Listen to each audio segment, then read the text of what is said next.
Anyway. Oh, hello. See if at some point these analytics will tell me what's going on and how many people are in here and whatnot. Just kind of warming up, hanging out. I figured I'd actually come on early for a change. Ish. Not really early, but you know, it's late-ish. I think I may make this my permanent time. I don't think I bleed over anybody's stream. The quartering usually goes live like between 1 and 3. Paramount Tactical goes live right around 4:30 my time. And then Tim Pool's kind of like live-ish in between this time and like I think he starts at like what 7 o'clock at night. So I'll just take that. He doesn't cover a lot of the same stuff that I do, so there's that. Usually covers the war stuff. He's always going to be more focused on that. Okay, 38 people in here. I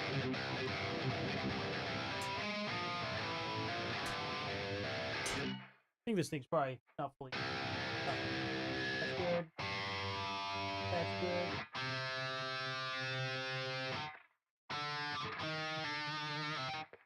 Just...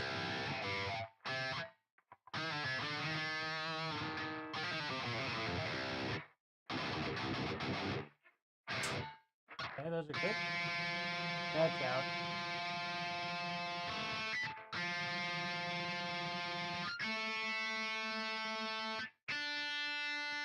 Cool. That's good.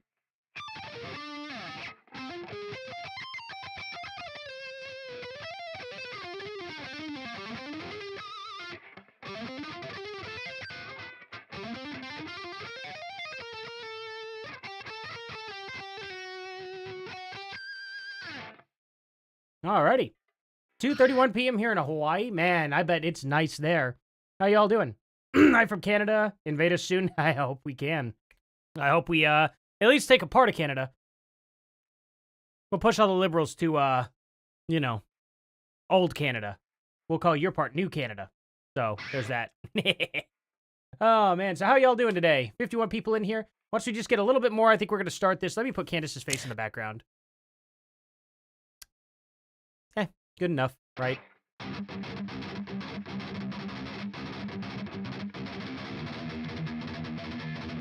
Oh.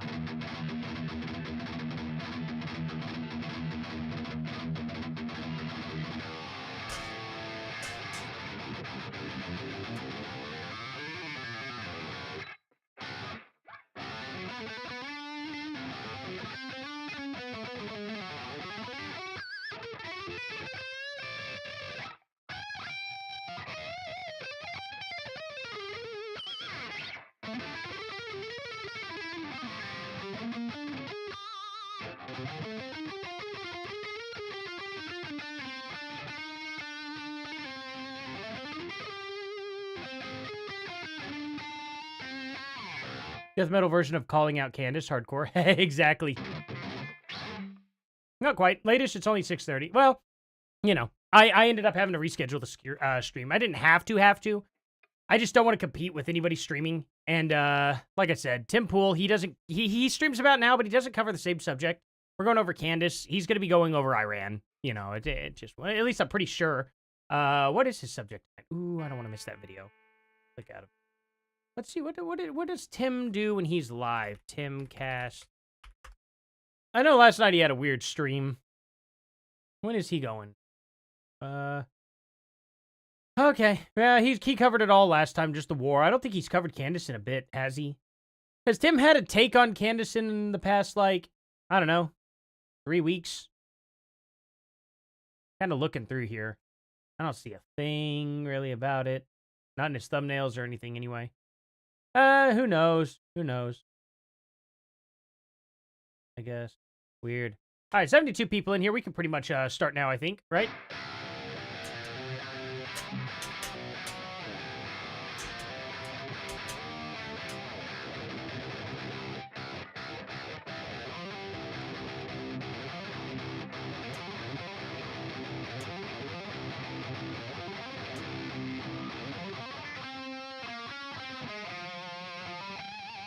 I'm part native, yeah. I'm Cherokee. Half native, half Irish. And I play I plays the guitars. So, you know, just having some fun here. Anybody watching the new Mario movie?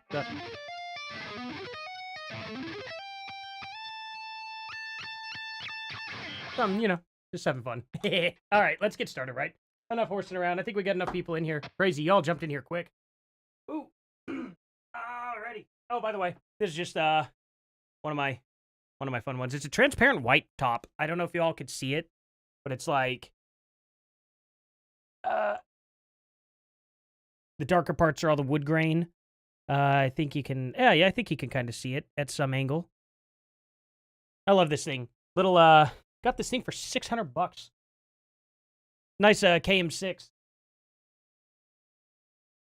Just a Schecter, but I mean, hey, it's nice. I like what's his name's what is his name? Did the song Pillars of Life. Oh, it's gonna drive me nuts.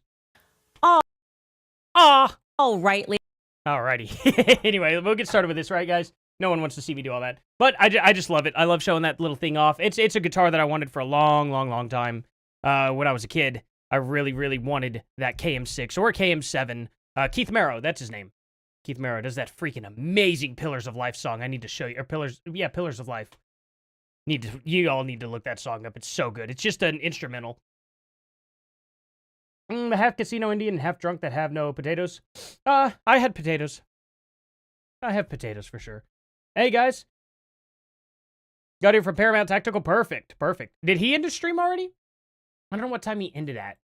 I really didn't want to go live when he was live.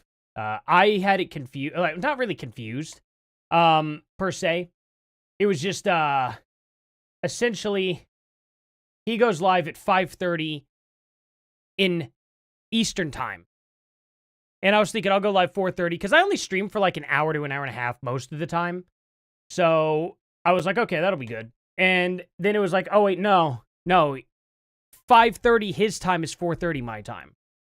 I've been trying to stream at 3:30 my time, which would be like, well, you know, that wouldn't really work that well either. Anyway, I've been trying to a lot, though, and you guys have seen that clearly I can't get here at 3:30.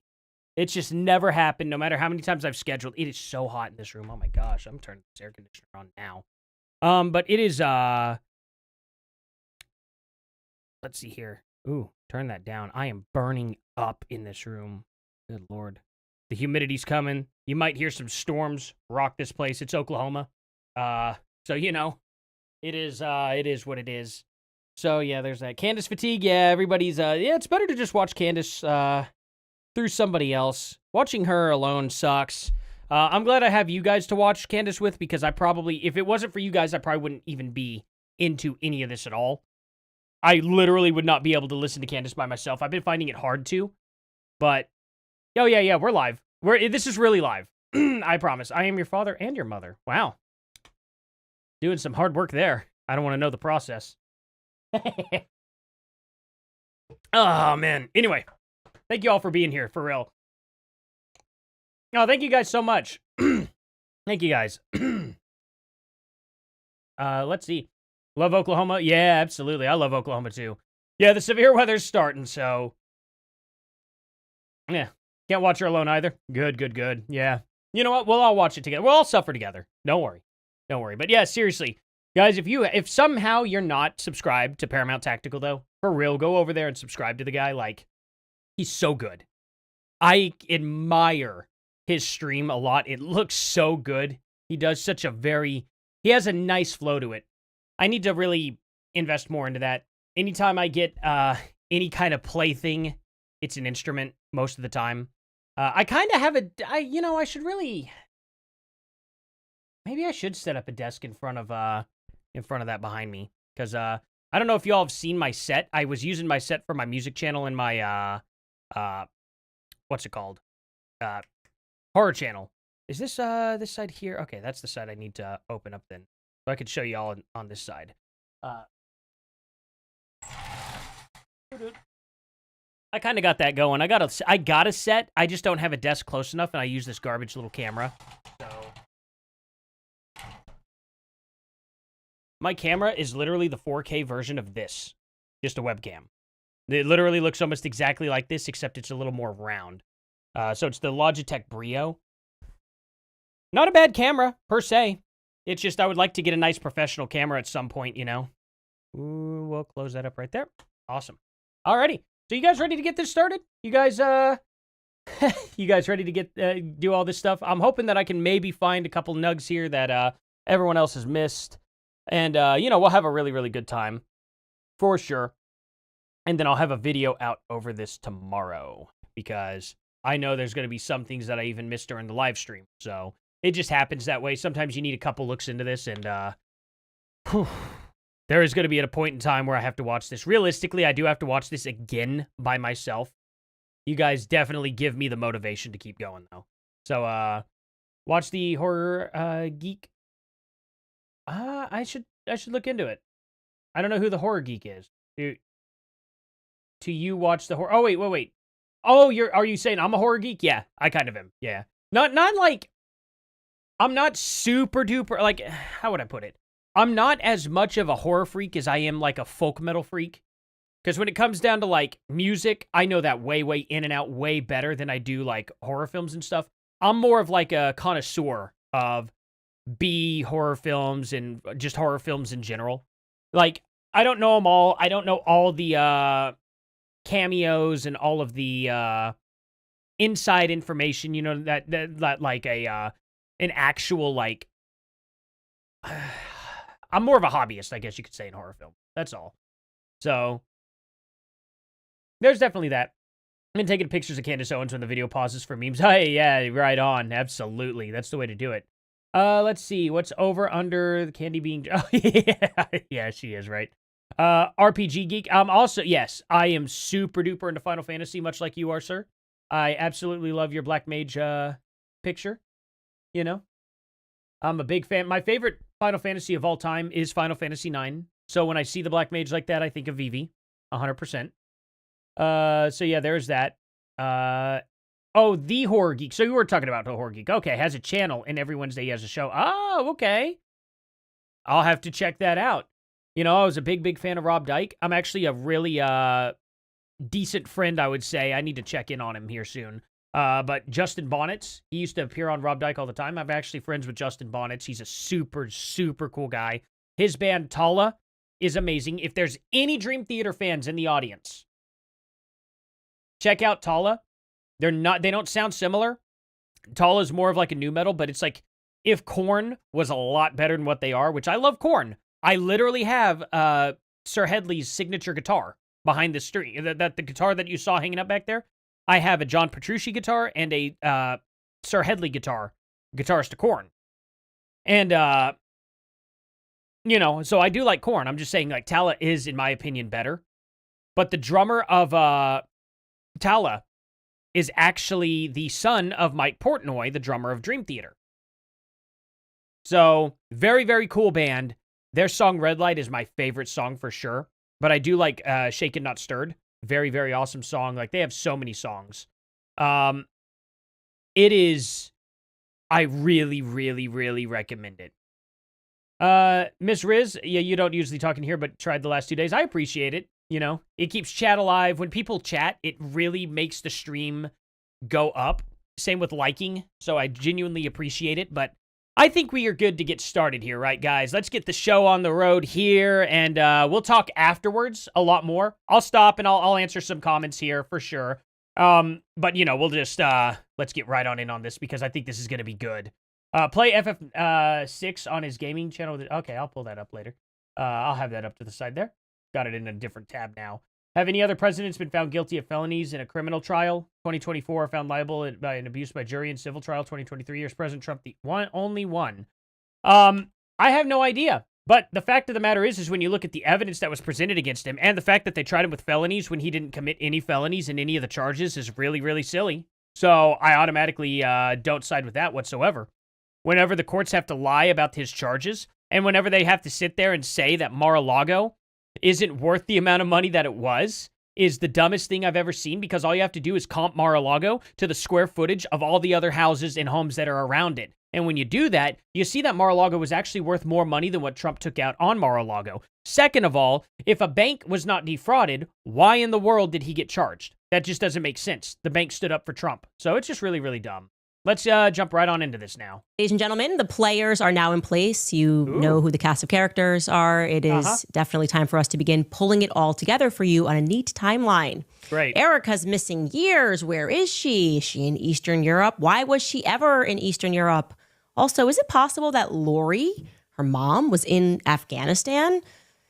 Is Lori actually a direct descendant of Vince Lombardi? I actually think she is. Also, we've got Tyler Boyer out in Romania now, too. What exactly goes on in Romania? I'm replaying 7 what goes on right in now. Eastern Europe? The original. What is everybody doing there? We have a lot to unpack today, so let's jump right in. Welcome back to Bride of Charlie. There we go. Okay, so we left you guys off at Tesseract, right? Erica's at Tesseract, formerly the Looking Glass School. I cannot get enough of that. What goes on in Arizona? Now, at the time, of course, this was a brand new concept. Tesseract charter schools, private companies coming in to run schools. Oh, by the way, hello, Coach Gal. Can't argue with her anymore. Absolutely. Just wanted to let you know I see you over there in Rumble. Schools better. It's going to be funded with, obviously, government budgets, but they are going to do it better and produce better results. Tesseract, we have learned, is backed financially by the Bush family, the Walton family, a model that's been designed by psychologists alongside Dr. Franz Feinstein. I mean, what could possibly go wrong? Or maybe a better question is, what could possibly go right with this? Yeah, she thinks they're Jewing around. Whatever that means, you know. They're sheckling about. What other name could she use? They're, getting nosy. I don't know. Imagine if Rosie O'Donnell was Jewish and we could call her Nosy O'Donnell, but I don't think she is. And I don't know if she likes Jews very much. I actually don't know. I bet she does. I don't know. I don't think I've ever heard Rosie O'Donnell's opinion on it. Does anybody? Oh, Rosie O'Donnell. Wait, Rosie O'Donnell? Yeah, Rosie O'Donnell. Never mind. I was thinking of the one that doesn't like Trump. What's her name? She plays Turk in Tarzan. Yeah, there we go. Oh, no, it is Rosie O'Donnell. I was thinking Roseanne. My bad. Roseanne. No, Nosy O'Donnell. Yeah, I doubt. Rosie O'Donnell probably does not like Jews. Actually, I bet she doesn't. If I had to guess, pretty sure she doesn't. Then again, I'm pretty sure her brain is gone. Like, I think something actually happened. I think she, took something and she's cooked herself. I don't know what she would have taken, but she's crazy. Cast of characters. Now, I had alluded to you that Dr. Jerry conducts a lot of research. They had to give her own research center, gender clinic, gender center for the Beehive, by the way, under the guise of exploring issues related to feminism and gender studies. Jerry Frantzwey travels. She travels abroad a lot, in particular, she travels. Yeah, Dax, I did not expect Lombardi to come up, and now we're going to get the, I wonder what she's even going to say about the Packers after this. This is wild. To Eastern Europe. She did this with a team to research gender issues in 1990. Take a look at this. Wow. According to Frantzwey, the final big project of the semester, this is at Radford, will be taking a group of students to Eastern Europe. Who's Frantzwey, though? They don't ever say the first name? This could be like Gerald Frantzwey. Deshaun Frantzwey. You know? I have no idea. What is this? Why wouldn't you show the first name, at least? Like, you already know we're going to criticize you for this, Candace. So, absolutely no mention of which Frantzwey this is. All right. We will research the expectations of men and women as work life and day-to-day life change after the wall came down. Really? Wild. Imagine your kid goes to this school and the teacher's going, we're gonna go in 1990 to Eastern Europe after the wall came down, the fall of the Berlin Wall. You're just gonna. Okay, so fall of the Berlin Wall. How many Frantzweys do you think are probably in Germany versus in America? I bet there's a lot more Frantzweys in Germany than there are in America. I would make a massive bet about that. How many people with the last name Franz in America? Oh, crap. I put Franats. Frantzwey in America. Okay. More than 100 individuals. Okay. likely numbering fewer than 100 individuals, about a dozen. Okay, let's see. How about Germany? Let's see. France Bay is extremely rare and non-existent in Germany, while names like France and Franz are common. Oh, really? So just without the Vey. I wonder if they're related, though, still. If they just added that, the Vey part. Interesting. Oh, well, maybe not. I just imagine that people that would live in Switzerland, or that grew up in Switzerland, or was it Sweden? Is her family from Switzerland or from Sweden? Erica's. Regardless, I would imagine that there would be more of them just in general in Europe. Jump right in there. Do you understand what happened after that? Chaos. That's what happened. Chaos and carnage. Again, why would you take students there to research gender issues? I don't know. Could you show us the first name, though? I don't even believe you that that's her. I think that gender issues are ranking high in the minds of those Eastern Europeans.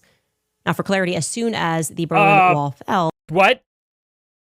Do you think gender issues were a thing in Europeans' minds? Yeah, I think, actually, Europe is probably way more into that, Candace, than America ever has been. So, yeah, I actually genuinely do. That's a silly question. Why would she ask that? As if, Europe is more right-wing than us or something, right? What a dumb question. The intra-Eastern European wars began, right? The Yugoslav wars, bloody, brutal. Okay, so it is that began same year, August of 1990, when Franz Vey is just going out there. Dr. Franz Vey is going out there. So I have to ask myself, what is she actually doing? I don't know.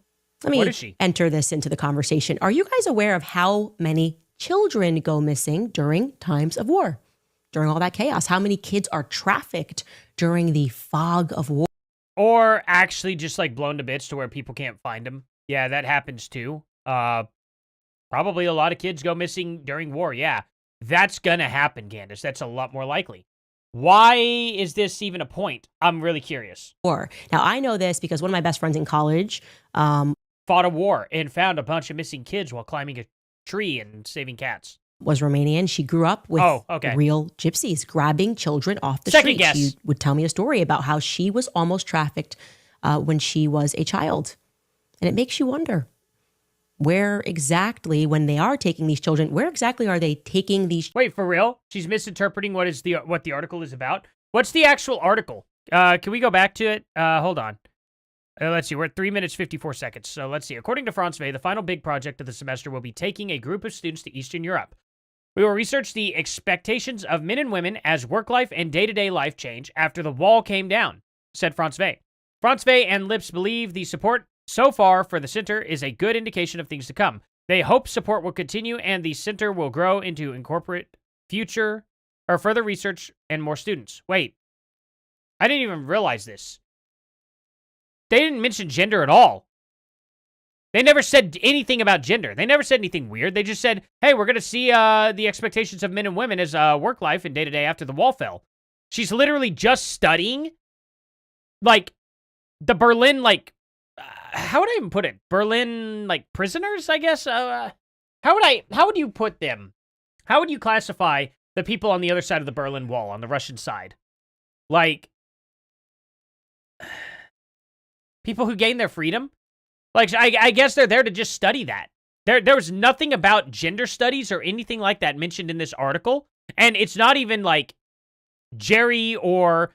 Which Franz Vey did she even say? Who did she say this Franz Vey was? For the Beehive, by the way, under the guise of exploring issues related to feminism and gender studies, Jerry Franz Vey travels. She travels abroad a lot. Okay, so it is Jerry. It's okay. So I thought she was talking about her, that's so stupid. Jerry Franz Vey is not related to Erica at all.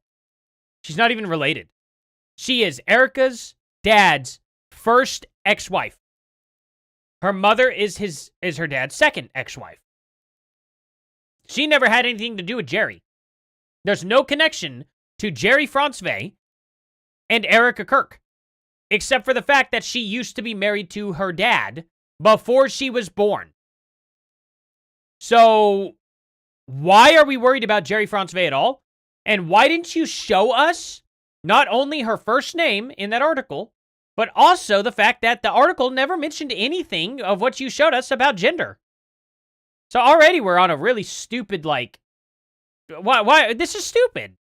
This is very stupid. Why are we wasting our time on this? In college, was Romanian. She grew up with real gypsies grabbing children off the street. She would tell me a story about how she was almost trafficked when she was a child. Okay. And it makes you wonder, where exactly, when they are taking these children, where exactly are they taking these children to? How could that go unnoticed? Now, I don't know. It just does. Like, what do you mean, how can it go unnoticed? Do you know how often it does just go unnoticed? What is your point? I still will feel this way about Dr. Franzwey. I will state this unequivocally. I don't think Dr. Jerry Franzwey, who is a verifiable fraud, was there in Eastern Europe researching gender issues. May she rest in peace. Well, hey, how about you actually show that she was researching gender issues? Because your article sure didn't say that at all. But that's my opinion, and I'm sticking to it. Great. I should also mention that Tesseract had a principal, she would actually climb a ladder at Tesseract while Erica was a student, who had very strong military ties. A woman named Nancy Gerard Hall, she will become. Nancy was a military brat. Her father was Colonel Paul Tracy Gerard, who was a member of the Scottish Rite. A lot of that going on, a lot of Freemasonry going on. Oh, yeah. We used to have a Scottish Rite in Tulsa, and for some reason it closed down. But apparently it used to be a really popular place to have weddings at because the inside was all like Egyptian looking and whatnot and had like all this like beautiful work done in it. I used to pass by it a lot and joke that Scottish don't actually have rights. And then I, just make it like a passing joke when I was like 10 years old. Then I would find out later on that was actually very true. The Scottish don't really have rights. It kind of sucks. Fort Leavenworth, Kansas, out in Kansas. He was a part of the Blue Masonic Lodge in Galesburg, Illinois as well. He was also the chief military law enforcement officer at the 7th Army in Europe. That's in Germany, Stuttgart, Germany in the 1950s. Look, maybe he knows where Jean-Michel Trogneau went. Maybe they crossed paths. I don't know. The point is, it's not the only military tie. Nancy's brother, Paul Tracy Gerard Jr., would follow in his father's footsteps. He was a major in the military. Oh, yeah. Franzwey's Erica's maiden name for sure. But they're talking about like her... It would be like... It was just her dad's ex-husband, like her dad's ex-wife before she was born. Like, I don't know. It's just dumb. Terry in 1977. And I'm sure he continued climbing the ranks after that because he was also a member of a military honor society known as Scabbard and Blade. But that's not it. No, also, her first husband, Stephen Edward Sample. I'm a big fan of Count Dankula, so, I can't hate Scots. He comes from a long line of military men himself. He was a second lieutenant in the Air Force when they married. So that's Nancy. She's in charge of the curriculum and much more over at Tesseract. Now, I think it's fair to wonder, to speculate, whether or not she approached that job with military precision. Anyway, let's jump back into our Erica Kirk timeline so we can look at all of this cleanly. Okay, let's start at 1988. We know Erica is born on either November 20th or November 22nd, depending on who's telling the story. What story? I don't know. Most 99% of her documents are like November 22nd, but okay. Found an article. Her first name is Beth. Found the article. Oh, wait, really? Are you kidding me? Talking about Beth Franzwey? Wait, can you link the article? I appreciate that. If you could just like put the link of the article in there. If I find out that this isn't Jerry Franzwey at all, this is going to be hilarious. Clark, we don't know. In 1990, Dr. Jerry Franzwey, and I want to mention this about Dr. Jerry Franzwey, I don't know if she is still married to Kent. Who cares? Because we can't find marriage records between Lori and Kent, but we also could not locate divorce records between Dr. Jerry Franzwey and Kent. So I'm just going to put that out there. Maybe he decided to never get a divorce and he went and got married to somebody else at the same time anyway. It's illegal to do that, but people didn't give a crap back in the day. And who cares? What's actually the crime? Is he going to go and serve prison? Like, you know what I mean? Like, what would actually happen? Who cares if they did or didn't? Like, I don't know. People do dumb things at times. Who cares? She talked about Erica's far. No, this lady isn't even, related at all. Not even related one little bit.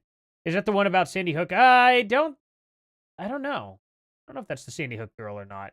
Does she need the correct birthday to send her a birthday card? Probably. She's confused. She could send 2. She's rich enough. She could just send one on November 20th or November 22nd. There she goes.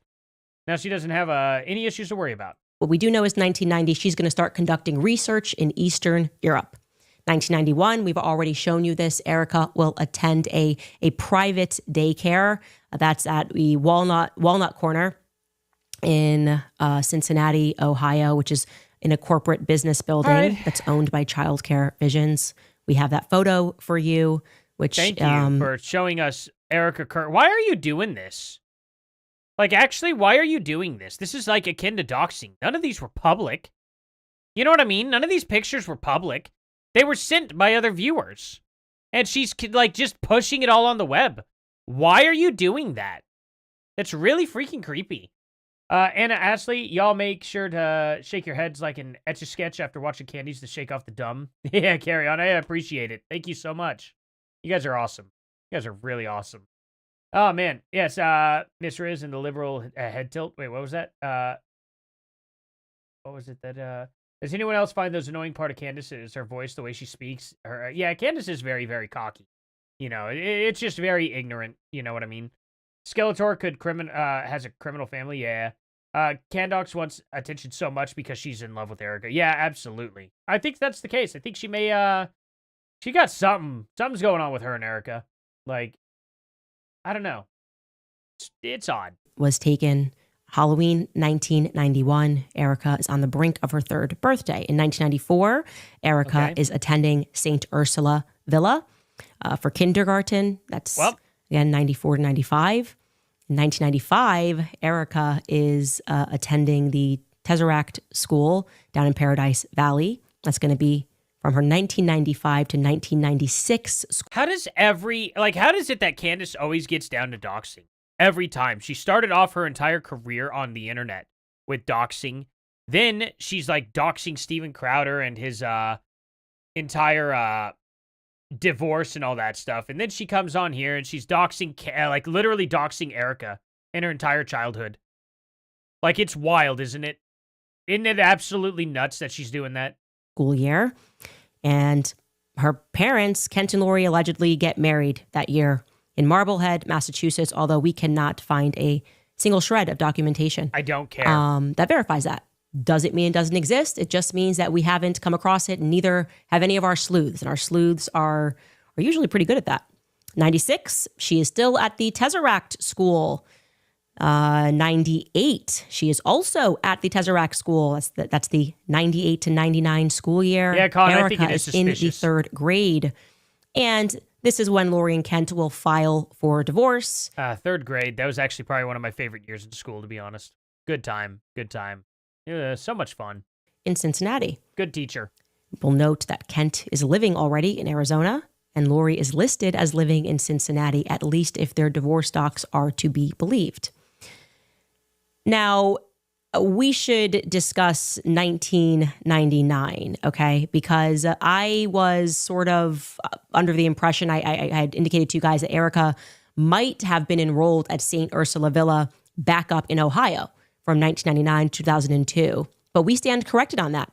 That's not accurate. People who attended during those years up in Ohio at St. Ursula Villa, they emailed us, they went through their yearbooks, and they said that she is not featured in those yearbooks. So we don't have Erica from 2000 until 2002. I have literally 5 friends in my yearbooks that literally in the back of the yearbook says no photo with, and it lists their names because they did not take a photo. And we called it like the wall of shame or the page of shame or something like that back in the day. But I have that I have like 30 yearbooks behind me. Actually, well, not 30. So I have 9 yearbooks behind me. So I've got yearbooks from when I was like in 1st grade and then all the way into my sophomore year in high school. Or it was junior year. To my junior year. I didn't get one for my senior year. Don't know why. I should have gotten my senior one. I should have just skipped the sophomore one. Or the junior one. But, oh well. Is what it is. But at the end of the day, guys, the whole point is there are many, many people who don't make their yearbook photos at all. So it's not that weird. It just happens. Sometimes you're sick and you just don't go and it's like, you know what? Not this year.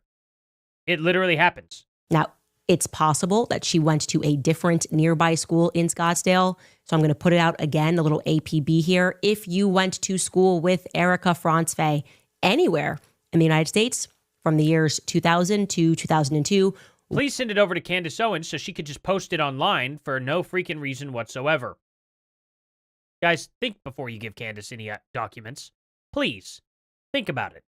What do you think's going to happen with when she posts it online? And what do you think it's going to prove? Do you think a picture of Erica in 4th grade, 5th grade, 6th grade, whatever grade she's in at this point, into the year 2000, do you really think it's worth putting it on there on the internet for what? What is it going to do? Just think about it for a second and tell me exactly what it is going to prove and how it's going to help Candace Owens. Maybe don't be giving her more information. Just a thought. We would like to hear from you. Okay, we'd like to hear from you. Now, what we can confirm, and this is where it gets pretty interesting, is that around this time, you will recall American men and women are being shipped out to Afghanistan. Nobody really knows why, but Operation Enduring Freedom is going to begin. Don't ask me how or why.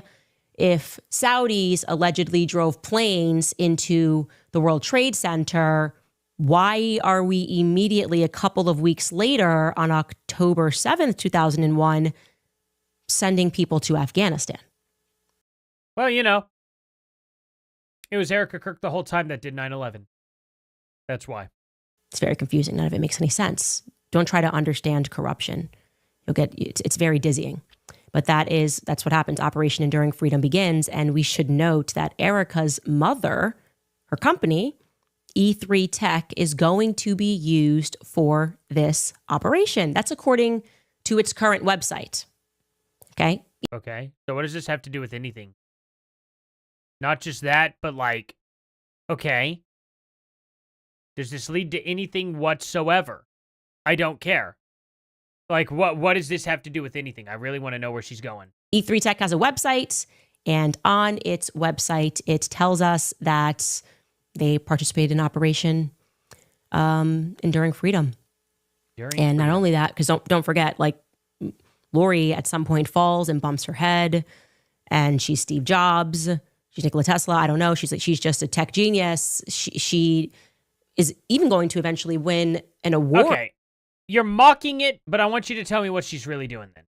You know what she wasn't doing, and that was anything tech-wise. That's amazing that you found that out somehow, but you weren't able to find out what she was actually doing with the tech company. Okay.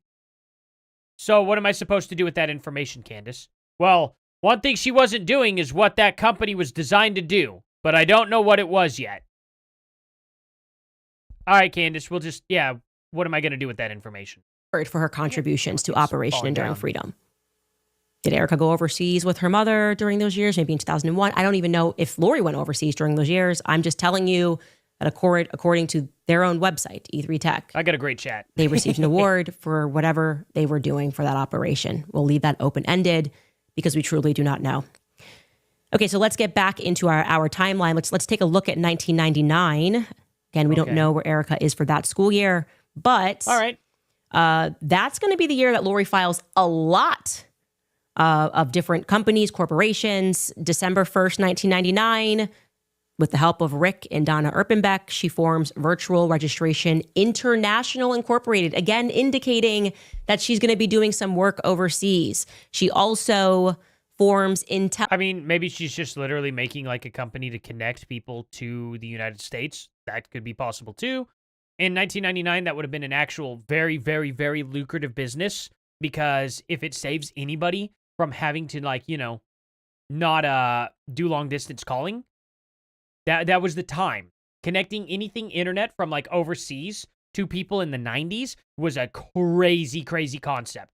The fact that they would be able to communicate with people without having to collect calls, I mean, that's wild. That was a wild, wild time. You all remember also back in the day, it was 2004, I want to say, was probably peak. You always called people on your cell phone after 9 p.m. because it was free. You guys remember that? You remember when it was free to call people? They didn't have, full-fledged, unlimited plans. or they were very, very, very expensive if they did have them, which they really didn't back then. So instead of buying minutes and wasting all your minutes during the day, which I think a text message was considered like 0.3 of a minute, depending on like how many texts you had to send at once or something like that. Man, that was old times. Y'all are making me feel old. Hold on. You guys are making me reminisce too much about that. But yeah, anyway, crazy stuff. Telemet, incorporated on September 24th. Lori Franzwey also is going to form Intelemet International Incorporated of Delaware on December 2nd of that year. Let's see what any of these companies did, right? Let's how about we have a little bit of fun with it? Here we go. Let's go here. What does Intelemet do? Did I spell it right? Intelllimet. Okay, so this is an I right here. Let's see. Let's just see what they find, you know? Let's play some Candace while this is cooking, because it has to cook. Play. Okay. She's getting ready to do business. Go to the year 2000, Tesseract School goes bankrupt. Millions are apparently missing. You don't know where Erica is that year, but you can see for-profit corporate drive to run public schools. It's gone.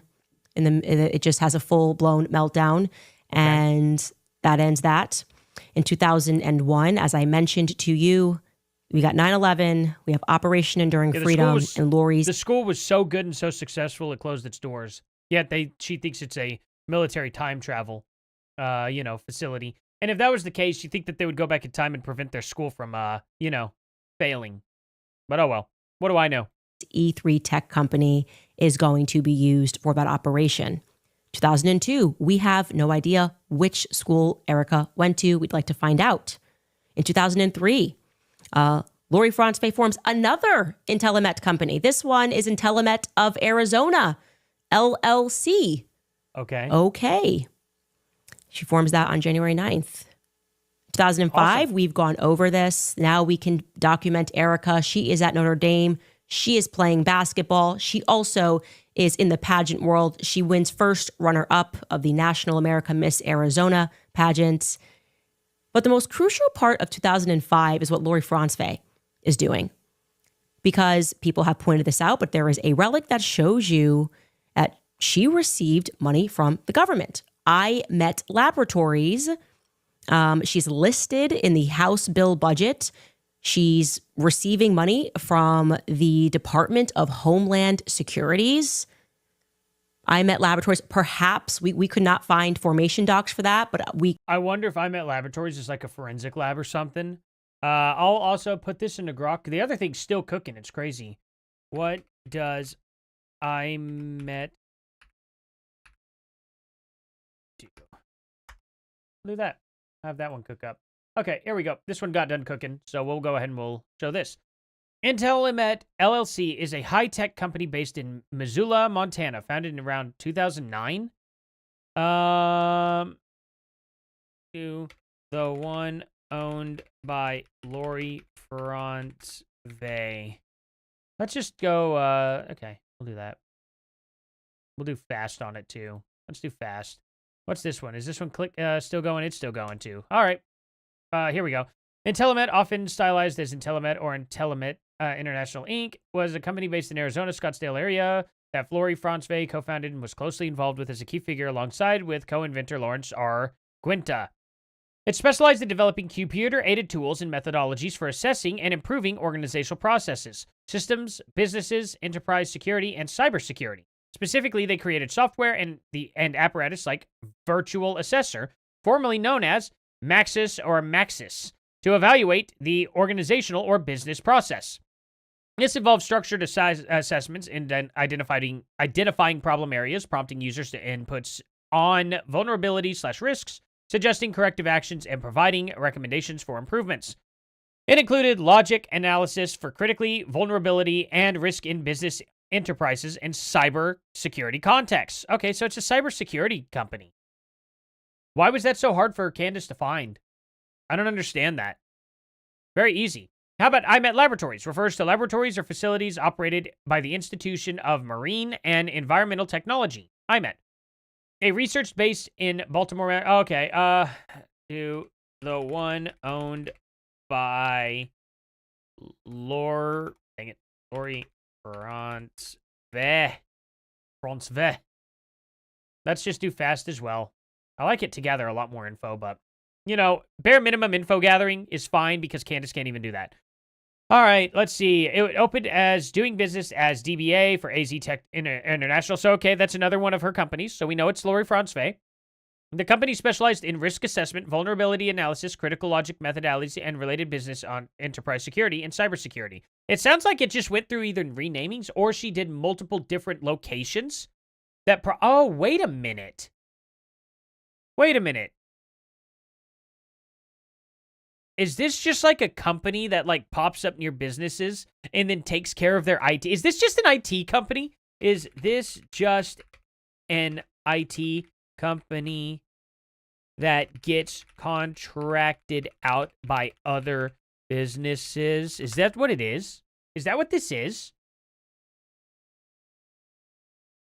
Okay, no, it's not. No, IMET Laboratory wasn't just a generic IT company contracted out by other businesses in the typical corporate sense. It operated more as a specialized defense tech and security consultation firm. Okay. Under DBA name for AZ Tech International. Focused on proprietary methodologies and tools for risk assessment. Well, yeah, that would be obvious. Okay. It developed and marketed its own technologies like scientific assessment and correct measures, tied to patent filings, not patent fillings. Good Lord, what's that? Okay. Let's see. Oh, that's not the thing I wanted to look at. Oh, wait. Scientific assessment. Trademark. What is this? Let me see. Okay. Let's see. It's structured evidence-based evaluation, synthesizes scientific literature and data, and models to bridge uncertainties regarding specific complex issues such as environmental, health, or technological risks. Okay.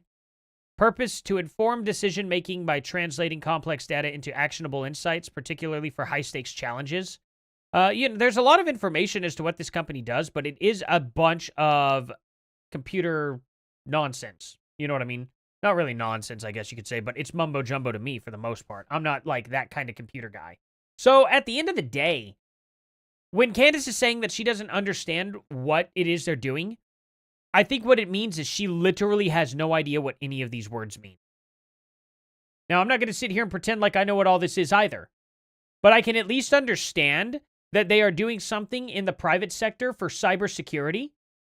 They are probably literally pretty much like, not just IT, because IT is like technical difficulties and stuff. I bet they roll in, they put their own servers into this building under their own programs, and then they connect all of the company's computers to it specifically, and they keep them on an intranet.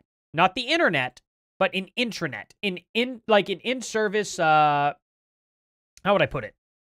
Essentially like an in-service type, it's not a public internet. It's not public at all. You can't just access it without, like, actually being there. You know what I mean? It came out, it was like this before the internet even existed. We used to have the intranet first. But anyway, what else is, wait, did I have some trolls in here? What's going on?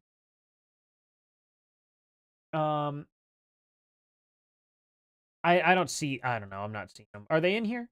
You sound jealous, Candace. It's because you could never win a beauty prize. Jerry is a woman. Oh, probably. Wait, which ones? Where did they? Camrys is dumber by day. They still call it the Charlie Kirk show. Shameful. Oh, is this person? Okay. Why is that shameful? It was his show. It's his.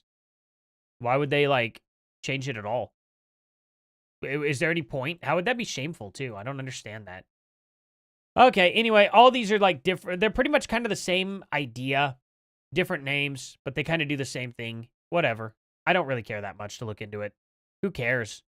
Like, prove that the business is doing something nefarious, and I may be interested then.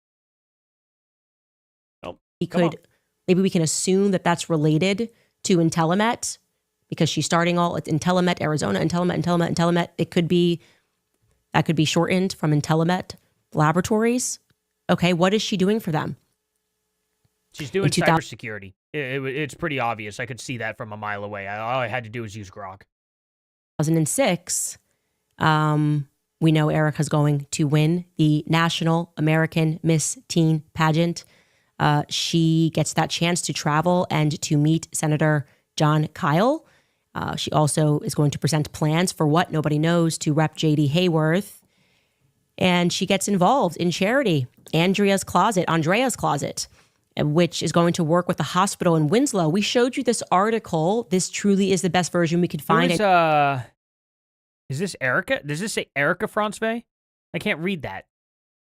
Why is it like this? Why is it all smeary weird looking? Oh, who was it did anybody ever send me that link to show that it was, that wasn't Jerry Francevay that she showed in the article?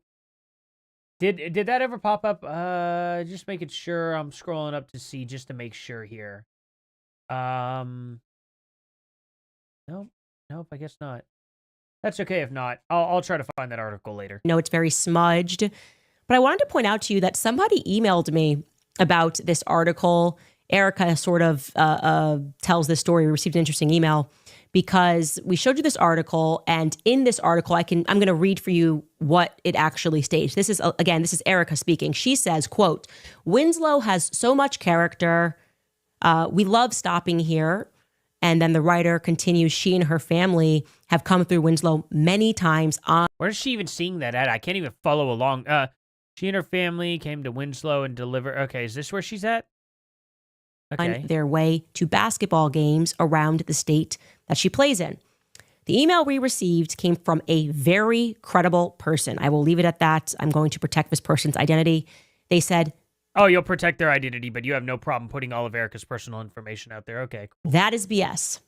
That is BS. They explained to me something I didn't know. Maybe you did. But in the state of Arizona, 80% of the population lives in Maricopa County. And the person went on to say, I'm very familiar with basketball. I can tell you that at most, because of the way that they structured doing teams and traveling teams, Erica would at most, if she played for all 4 years of high school, because Winslow is located 3 hours outside of Scottsdale, she would have only gone to Winslow 2 times. So this is just, her mother is involved in this, immediately flagging this as weird. How did she get involved with this hospital? Elsewhere, she says that she also loves to do charity work abroad. That would imply Erica has already been abroad, right? She's already been abroad. Yeah, I mean, I'm sure Erica's been abroad her whole life. Anybody? No? No? Okay. Don't give me free ones like that, Candace. So... was she with Lori? Did Lori and her travel to do some stuff with the military? It's a fair assumption, or it's a fair question, rather. They haven't answered our earlier questions, so probably no chance that they're going to give us clear answers on this either. I just don't know what the point of any of this is yet. Like, there's just been nothing connecting to anything whatsoever so far. This is why I hate watching Candace Owens. We're 15 minutes into this video, and there's nothing of value that has been said yet. Absolutely nothing. If she could connect all of these tiny little pieces she's finding, which is great, into a picture. It's like a picture has fallen onto the ground, broke into like 7 pieces, and she's over here trying to collect the dust to like put it back together first. And it's just like, okay, well, I don't even, like, it's like if you just focus in on that, you don't even know what the big picture is whatsoever. I don't even know that there is a big picture to this. You know what I mean? I have absolutely no clue. I don't know what going all the way back to any of this stuff whatsoever is going to show. And it's pointless. She's working with a theory, like I bet Erica's life, she started off with the theory of, I bet Erica's life was entirely a lie, and now she's going back and she's trying to fill that theory in with little pieces that are missing out of her timeline. And it's so profoundly stupid because there are hours and hours and hours and days and days and days upon Erica's life that Candace will never, ever even have access to ever in a million years. So there's always going to be a missing portion of Erica's life that Candace will never be able to find, to which she is going to use that to be like, well, where was she at here? Where was she at this time? Where was she at that time? And she'll always be able to zoom in with a magnifying glass, with a, however else, how much ever further you want to dig deeper into this, she can always go further and further and further. It's just profoundly stupid, and it's not at all looking at the bigger picture.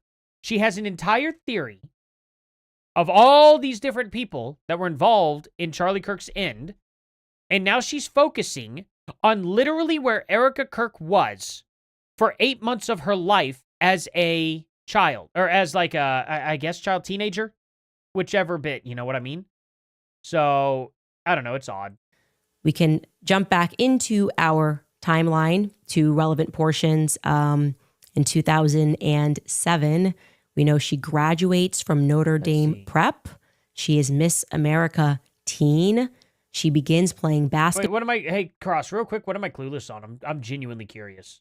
Can you, do anything? She's making the point these people have shady past. Okay, we've made the point that Candace has a shady past too, does she not? She squatted an apartment for 6 months and refused to pay her rent because, apparently, her apartment gave her a yeast infection. Do you think that is shady or not? Genuinely. She literally used the NAACP to sue a school because 3 girls apparently bullied her at a Blockbuster. And she won that lawsuit, got $35,000. What would the school have anything to do with that, first of all? And it happened off campus. Does that shady or not? She used to dox children with her company, or with her company, Degree 180, and her website, Social Autopsy, back in 2014, 2015. Is that a shady past or not? If you guys aren't willing to say that that's shady of Candace to be doing, then why are you all digging up Erica's past? It's interesting, right? Candace Owens her family has been seen in the Epstein files. Her mother, that apparently her mother divorced her father when she was 11 or something like that. And it turns out Candace was 25. There's also the part where she literally said it was creepy that Jerry Franz Vey moved out of her home at 14, ran away to get with some boy. And Candace did the exact same thing. She said it on Russell Brand's podcast in 2018 that she left her house at 14 and lived with a boy that was her boyfriend for 6 months. The exact same way. So I don't understand. Every single time I see you people say, well, they're digging up her past to show it how shady it is. Well, it's really weird that Candace Owens has also done a lot of the same thing that she's accusing Erica Kirk's family of doing. Is that not a little bit weird? We can literally go eye for eye on this whole past stuff. It's very easy.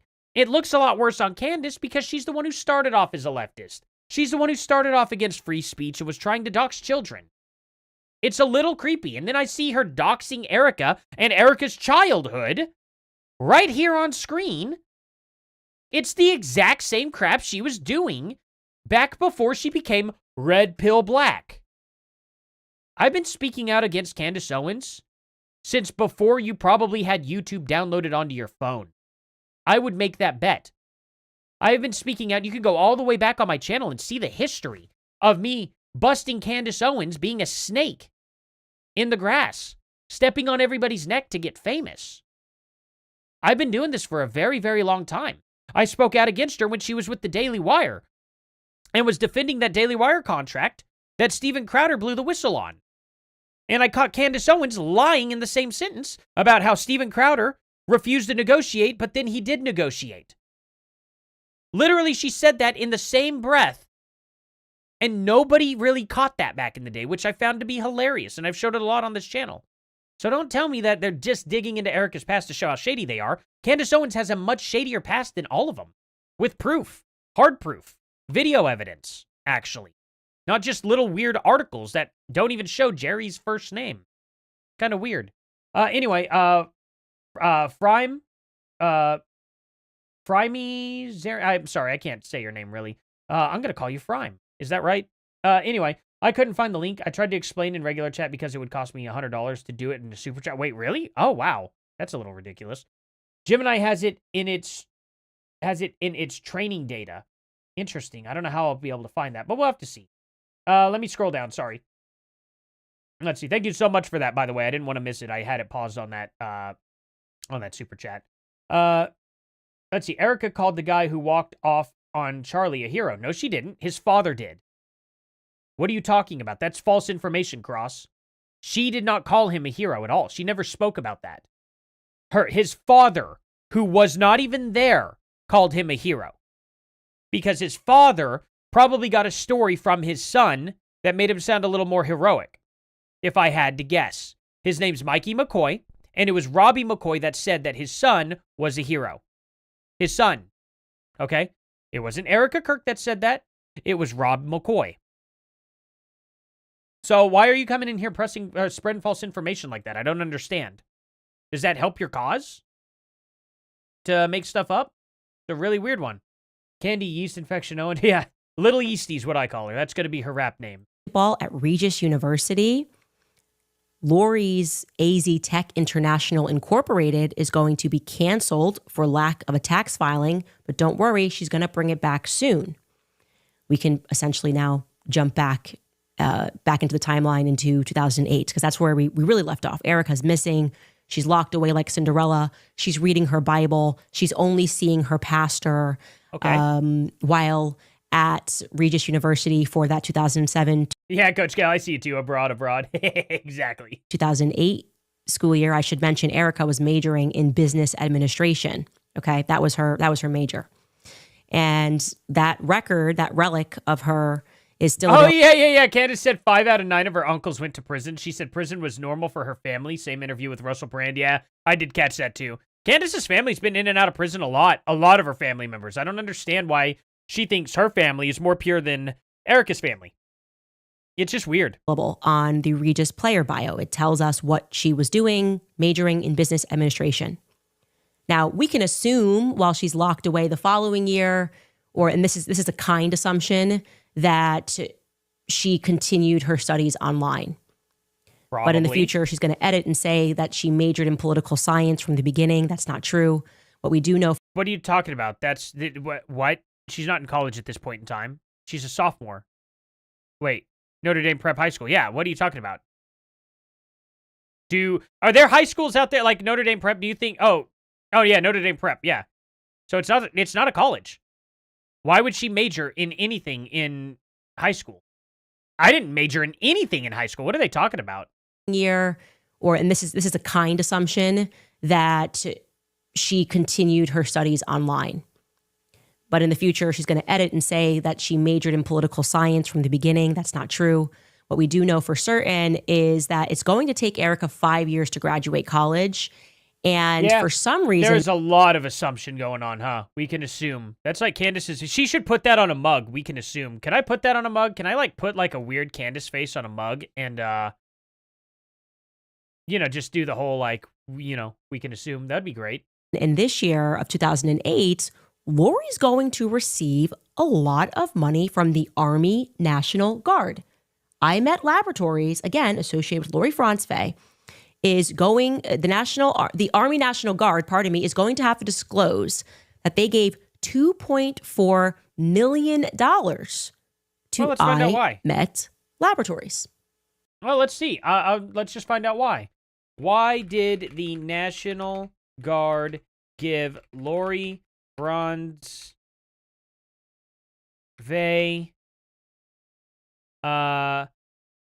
money? Let's just do that. Well, I'll just phrase it very specifically and see what Grok comes up with. There's no credible evidence or public record indicating that the National Guard or any branch component in the U.S. military, including National Guard Bureau, directly give money to Lori Franzfey. Lori Franzfey is a businesswoman and entrepreneur in Arizona who led companies like G-Tech Industries, AZ. Yeah, we get all this stuff. Let's see.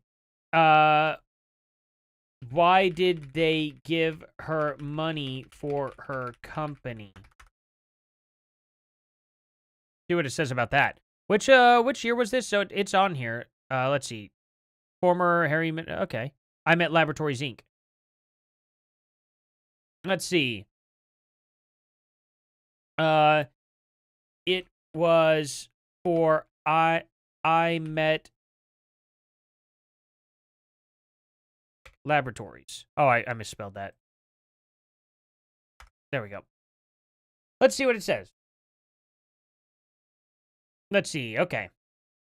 One of Lori Front's companies, 2010, it was based in Scottsdale, all this stuff. There's no evidence the National Guard specifically provided money, grants, contracts, or payments for IMET laboratories. Okay, this may be just a bad thing to ask Grok then.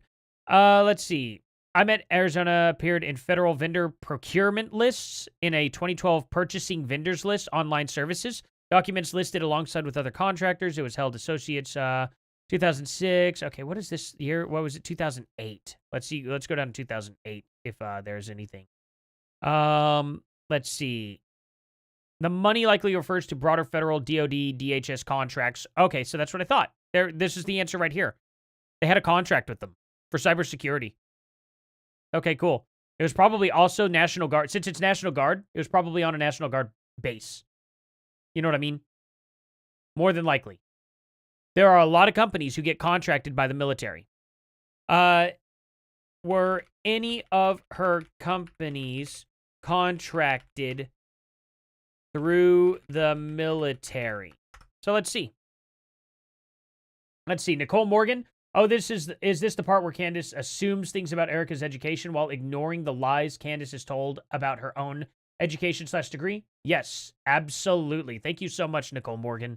I really appreciate that. You guys are awesome. Seriously, thank you all. Let's see here. Yes, several of Lori Front's companies have been involved in contracts or work with the U.S. military, Department of Defense, DoD, primarily through standard federal contracting mechanisms rather than direct National Guard funding. Okay, cool. So she scored a contract, and this is why they did it. I mean, this wasn't really that hard to find. Who cares? Are we not allowed to contract with the military at all? Like, for real? Are military people, like, is our military not allowed to contract anybody? Because that's news to me. It's just kind of interesting, you know what I mean? It's very, very strange. I don't know why Candace would have a problem with this at all. She's like, she has to explain this. She had a contract with them on cybersecurity. This is the early 2000s. The military didn't exactly have, like, top-notch, like, cybersecurity and stuff, like, already implemented beforehand. The internet was very new at this point still. We had just, I think most people in 2008, well, probably not most. How many people, what percentage of Americans still had dial-up in 2008? I bet it was like 60%, maybe 40%, but 2008, it was 10% of American adults still use dial-up connection. Okay, what kind of connection did they have, though? It had to be DSL, right? What was the number one speed of internet connection in 2008? If it's under 30 megabits per second upload or download, then it would definitely be DSL. Let's see. 2008, the fastest residential internet connections, typically fiber optic or high-end cable. Nobody had freaking fiber optic in 2008. What are you talking about? Reach speeds of 50 to 100 megabits per second. Yeah, that wasn't fiber optic, though. You could get, that's the same speed as just cable. What are they talking about? While top-tier commercial speeds could exceed this globally, Japan led with an average advertised speed around 93 megabits per second, and tops near 160. Yeah, that's Japan, though. I said U.S. Oh, wait, did it? Oh, oops. Nope, I did not. Internet in 2008 in the U.S. My bad. Wrong thing. It was 5.1 to 5.58 megabits per second. Yeah, we still had DSL. That's hilarious. Japan was at like 160, and here we were in freaking 2008 using 5.1 to 5.58. I thought something was funny about that. That's hilarious, though. Yeah, so we were all using like, U.S. speeds lagged behind nations like South Korea, which average speeds at 20 megabits per second. Yeah, but Japan was at like 160. That's such BS, isn't it? Like, yeah, okay, so 5.1 to 5.8, yeah, that's definitely DSL connection at a bare minimum. As a matter of fact, that is still dial-up speeds, to be honest. Like, what were dial-up speeds? So people probably didn't have dial-up. Oh, wait, really? 56 kilobits? I didn't know it was that slow. Ooh, we're talking about kilobits. Never mind. Bits are different from bytes, by the way. Bits are a ripoff. They're not even bytes. Like, it's just such a stupid made-up internet thing. Like, literally, it takes 8 kilobits to equal 1 kilobyte. How stupid is that? Unbelievable. They did it to make the internet look faster, though.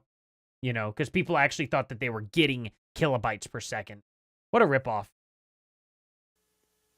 Take a look at that.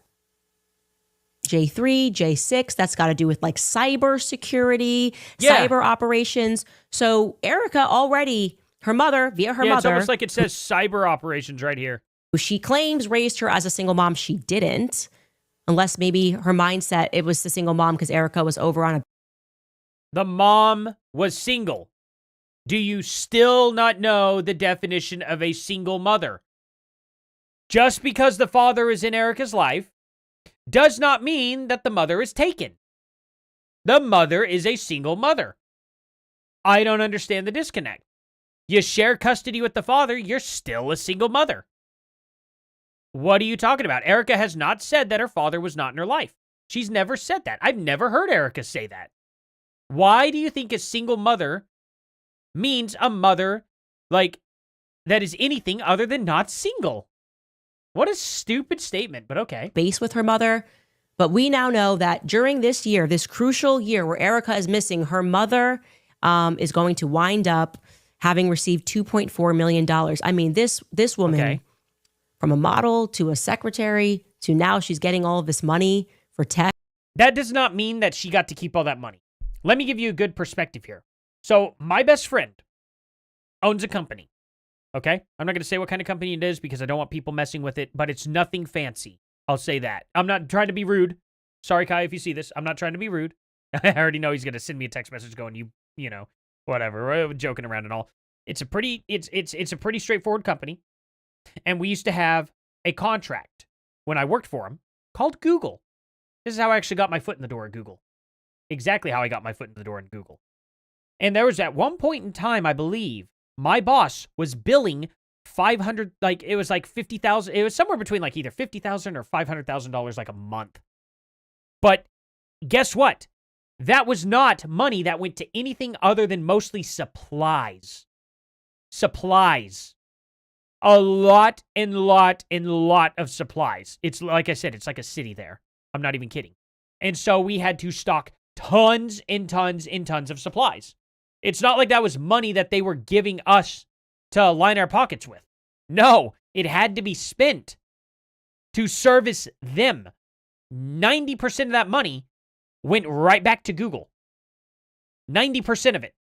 The rest of it went to pay us out in our paychecks. So it was not like that. Just because you received the $2 million, that does not mean that they weren't going out and not buying servers for the military that are still the military's property and hooking them up. That's my point. They probably bought a whole bunch of servers that were blank, put a Linux system on it or something, have this very specific type of security program into it.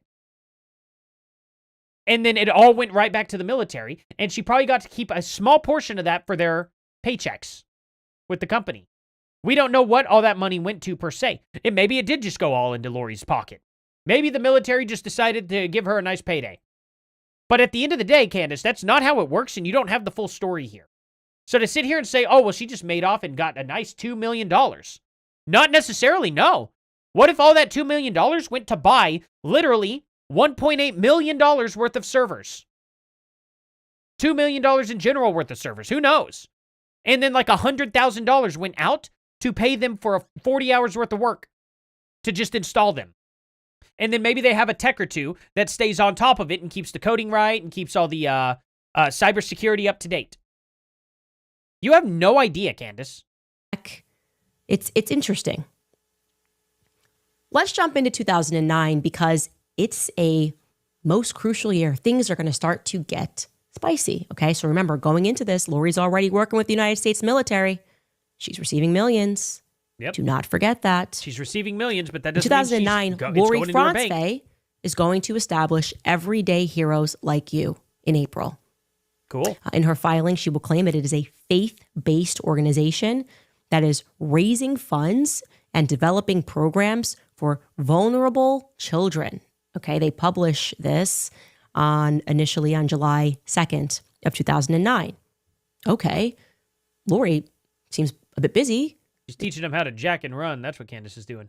She's already working with the government. She's maybe in Afghanistan, or at least creating tech that's going to be used in Afghanistan. And now, wow, this hero is jumping in and going, I'm going to help she's vulnerable millions for children. Why does that make me uncomfortable? I don't know. Do I have a right to feel uncomfortable about that? Yeah, you have a right to feel however you want. It doesn't mean you're not going to look very stupid for it. But yeah, you're right. You can feel however you want, Candace. I don't care. Your gut feelings have not, done anything for us so far. Not a single thing have your gut feelings, came true. Nothing has come from your gut feelings whatsoever, Candace, except for maybe a bowel movement. But that's something different. You should probably see a doctor. Do you guys feel uncomfortable about that? No. Military bases and doing stuff for the military, and now I'm going to help Candace, kids I don't care at all. I know several people in my life who actually work on military contracts. I know one person particularly in my life that just worked on a military contract repairing aircraft. It's not crazy. It's not even close to crazy, Candace. We have military bases all around here. I have a military base very close to me in Tulsa. Literally, it's a Air Guard base. They fly F-16s over my house all of the time. Usually 3 of them, sometimes 4. It's not wild, Candace. They're all over the United States. And they have to contract people out. Do you think they use a military plumber? I mean, maybe they do there. I'm sure the military actually has plumbers within the military. But I'm willing to bet that a lot of them are probably just going to call Roto-Rooter. Because they're very quick and efficient. And it's not like it's a military-grade toilet that, can survive a nuke. I mean, some of them survive some pretty bad nukes. Maybe I'm wrong. But with everything I know about Lori, I don't love it. MRE nuke. Then in October, the same year, right after she establishes this, it is announced that the Romanian government has agreed to allow America to set up a military base along the Black Sea. Wow. Now, that's the first time things are crazy. See? Erica, what do you have to do? You have to see through a looking glass. Oh, I get the connection now. Is going to make the claim, by the way, on a future podcast entitled Free Thinkers Only, that shortly after they established this charity, Everyday Heroes Like You, she's going to go to China to help women who were sex trafficked. So to be clear, she establishes this in 2009. Her mother establishes this in 2009. Okay. Where did Erica go to China? When did Erica go to China in 2009? I want you to listen to Erica in her own words. Probably sometime in 2009. Take a listen. I decided to create something called Everyday Heroes Like You, where we're able to, originally, it was focused on bringing funds and awareness to various grassroots organizations that were in specific communities that would be able to have volunteers that are transparent with their funds, that are actually doing what they're saying they're doing, instead of just having 70%. Yeah, but it's only one view on Candace's video with all of us here. What's your point? It's silly, right? But whatever. Oh, yeah, we're helping her to get more famous, even though she stepped on all the backs of everybody's neck to get to where she's at today. Hey, Cross, just curiosity. Why did you not address that issue, though, when you said that Erica Kirk called him a hero? Can you address that, please? Why did you say that when it was a lie? Of the funds go to admin and only 30% towards the cause. So really just focusing on making sure there was a home for transparent organizations that people could learn about, get involved with.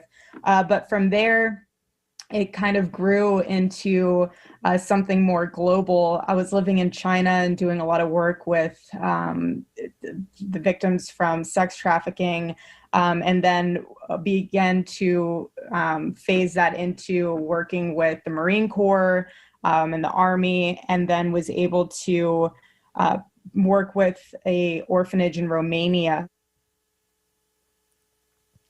So she's clear there. Everyday Heroes comes first. She goes and she's working with sex trafficking victims in China. Then she gets this partnership with the Marines, and then she goes out and establishes the Romanian Angels Project. That's what she says then. Don't hold Erica to being consistent. You'll drive yourself crazy. But we're still in 2009. Who knows what's real with that? I wanted to play it. What we do know is that Erica shouldn't be in Colorado anymore. Weird. Even by her own standards, which she says, I was there for my first 2 years of school.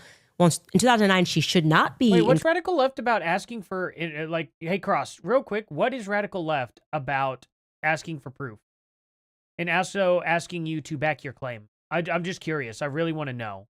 Colorado anymore. And yet she is going to compete in November for Miss Colorado 2010. So you compete in the November before, so you wear the crown for the following year. So she competes in 2009 for Miss Colorado, and she places 4th runner-up.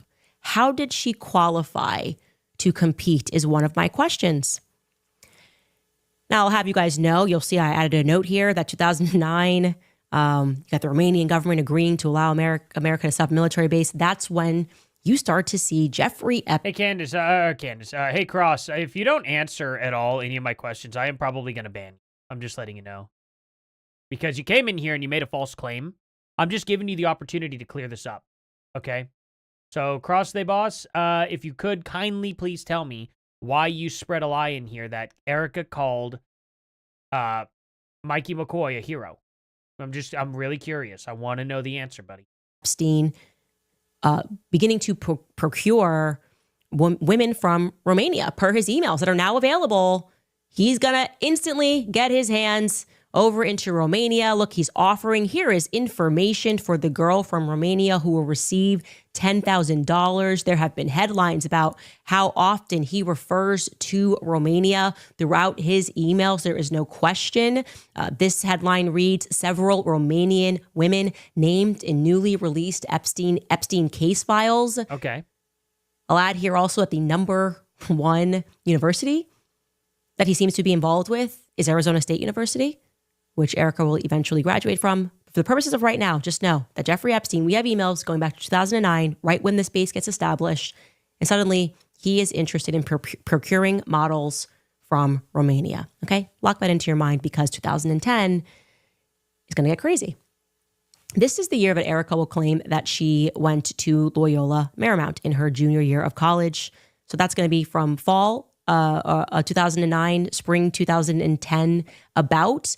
We can find her in a yearbook or a graduation list. No person has come forward yet and said that they remember attending class with her, but she also could have attended classes online. I would assume, given the amount of travel that she keeps indicating, that she probably did take a lot of classes online.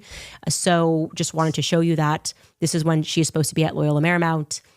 On January 6th of this year, Jerry Franzfey creates an LLC called Luminarius with her daughter, the one that she had when she was 14, Deborah Himsel. She's going to follow mommy's footsteps from the very beginning, getting into psychology. It's another charter school company. Hold on. Cross has decided they're not going to answer my question at all after lying. So, and he's just like, oh, I'll block anybody who doesn't trust Erica. I don't care if you trust Erica or not. You have the right to not trust Erica. But I gave you a very specific assignment. I said, hey, don't bring false information into my channel. And then I asked you why you did that and you still won't answer. So you're gone. Nobody has to worry about Cross anymore. Okay? Absolutely gone. I gave you every chance, buddy. I was very clear. I gave you very specific instructions. Explain why you spread the false information. You didn't do it. So you're gone. I don't care if you trust Erica or not. I could give a rat's rear end what you want to think about Erica. Period. I just wanted to know why you came in here and said Mikey McCoy was called a hero by Erica when he wasn't. It was by Robbie McCoy or Rob McCoy, whoever. I asked you very specifically, like 4 different times, kindly see your way out, sir. Next time, pay attention to what's going on. Just life lesson for you. I figured you would probably be old enough to understand how to respond to a question. Apparently, you're not. So you need to be treated like a little kid. So go sit down for a while, do a little bit of growing up and reflect on what you did wrong. Maybe come back here one day. Okay. Now, in my mind, when I think about charter schools, and I had received an article that was written about the corruption, particularly of charter schools in Arizona, you have to, or I had to ask myself, what are they doing with these charter schools? What would be the benefit of having these charter schools? Well, you being in charge of schools, you could create records for anybody. Actually, you would literally be able, if you wanted to. There are so many charter schools all over America. What are you talking about? All charter schools, I guess, are like this. Okay. Had some people who were maybe illegal, and you needed to get them into school pretty quickly in elementary school, it would be good to control a fleet of charter schools. I'm not 25 minutes into this video, and we still have no information that is worth anything.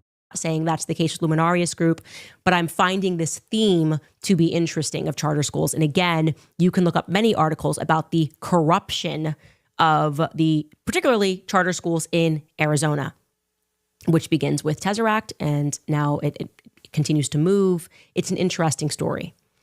In November of 2010, this is where we find Erica filming November Renaissance, and they eventually put up a trailer on Kickstarter. She, in particular, is working with a lot of actors, directors, people involved in this project are affiliated with Fort Huachuca and Sierra Vista. Like, that is... She never proved that any of this was connected to Fort Huachuca, by the way. None at all. She said that it was filmed at Fort Huachuca. That has never been substantiated, proven, or anything like that whatsoever. We have absolutely no idea whether it was filmed there or not. So there is that aspect of it. She keeps saying that, but she has provided zero evidence to prove that this was ever filmed there. An intel base. How did Erica get this role? How did this happen? How is she doing this in addition to her... What was the movie called again? Let me just double check and make sure, too. November Renaissance. I'm going to look. How is she doing this in addition to her studies? Maybe that's why she takes a year longer to graduate. I'm not sure. But I'm certainly interested in the fact that this movie, which never came out, was about corporate espionage, spies going into a corporate company, working on behalf of a global government. That is a little too on the nose for me. And again, by this time, Erica already has military connections via her mother. Where is her mother based, by the way? I'm going to assume... There we go. That's what I thought. Okay. So, no, there is no confirmed evidence that the movie November Renaissance was filmed at Fort Huachuca itself, but multiple sources and claims indicate it was filmed on or near the base in Sierra Vista, Arizona, where Fort Huachuca is located. November Renaissance is an unreleased sci-fi thriller project, originally a short film teaser amid becoming a feature from around 2010-2013, crowdfunded via Kickstarter by 2017 by creators Michael Gee and Clayton Hagen. It involves the theme of corporate espionage, cyber warfare, and human augmentation. Erica Franzway, now Kirk, starred in it as Evelyn Mathis. That would have been a hard movie to do in 2012, 2013. Wasn't that like Ex Machina that came out? And also there was another one, right? There was a second movie that was like very, very similar to those type of things, right? There was also the Alexa movie, I think, that came out too. Wasn't it like Alexa or like some weird like home... It had like Drew Barrymore in it or something like that. That was also out and around. Like that just was a very popular subject back in those days. But no evidence that it was ever filmed on base or near the base. Go figure. If you're doing tech and you're creating tech for the DHS, you're not just doing this from like your basement. Is that a fair assumption? I don't know. I think they're just waiting to see what what Candace will say next, because Candace is saying a lot of things. They're probably just racking it up. I mean, I imagine if they just keep letting her go, they've already given her a cease and desist. So Candace will probably get sued at some point in time, I bet. Also know that in 2010, Erica forms an LLC with her then boyfriend, Tyler all the Born Identity Sandford. Movies are that. It's called Table 4 LLC. Tyler Sandford will be featured down the line as the actor in her My Kind of Crazy music video that she's going to film in 2013. I should also mention that he is a catcher for the Los Angeles Angels. Like, that's not the only catcher he looks like he bats for, but my bad. I had to say it. Oh man, no, he's fit. He looks like he'd be maybe a nice guy. Who knows? I had to. She gave me a free one. I had to hit a home run. Anyway, Anna said, in my opinion, Erica only seems a little fake when she's reading speech/script. She's very sincere when she's not. She's probably worried about how she appears because of past scrutiny. Pray for her. Yeah, absolutely. I agree. Thank you so much for that. Awesome. You guys are so awesome. Thank you guys. Seriously. Thank you all. If you guys could hit that subscribe and like button. Thank you all so much for being here. I genuinely appreciate it. You guys are amazing. That's the only thing I ever ask for, is just a subscribe and a like. Nobody ever has to donate or anything like that. I work a full-time job. Just thank you all so much for doing what you're doing. Like, I'm not going to say no to donations ever, but that's just kind of my gimmick on my channel for the most part. It's like, hey, I already make money outside of here. I just want to grow the channel. And if it grows to be a big channel anyway, YouTube just gives me the ad revenue and it's good enough for me. Whatever, you know?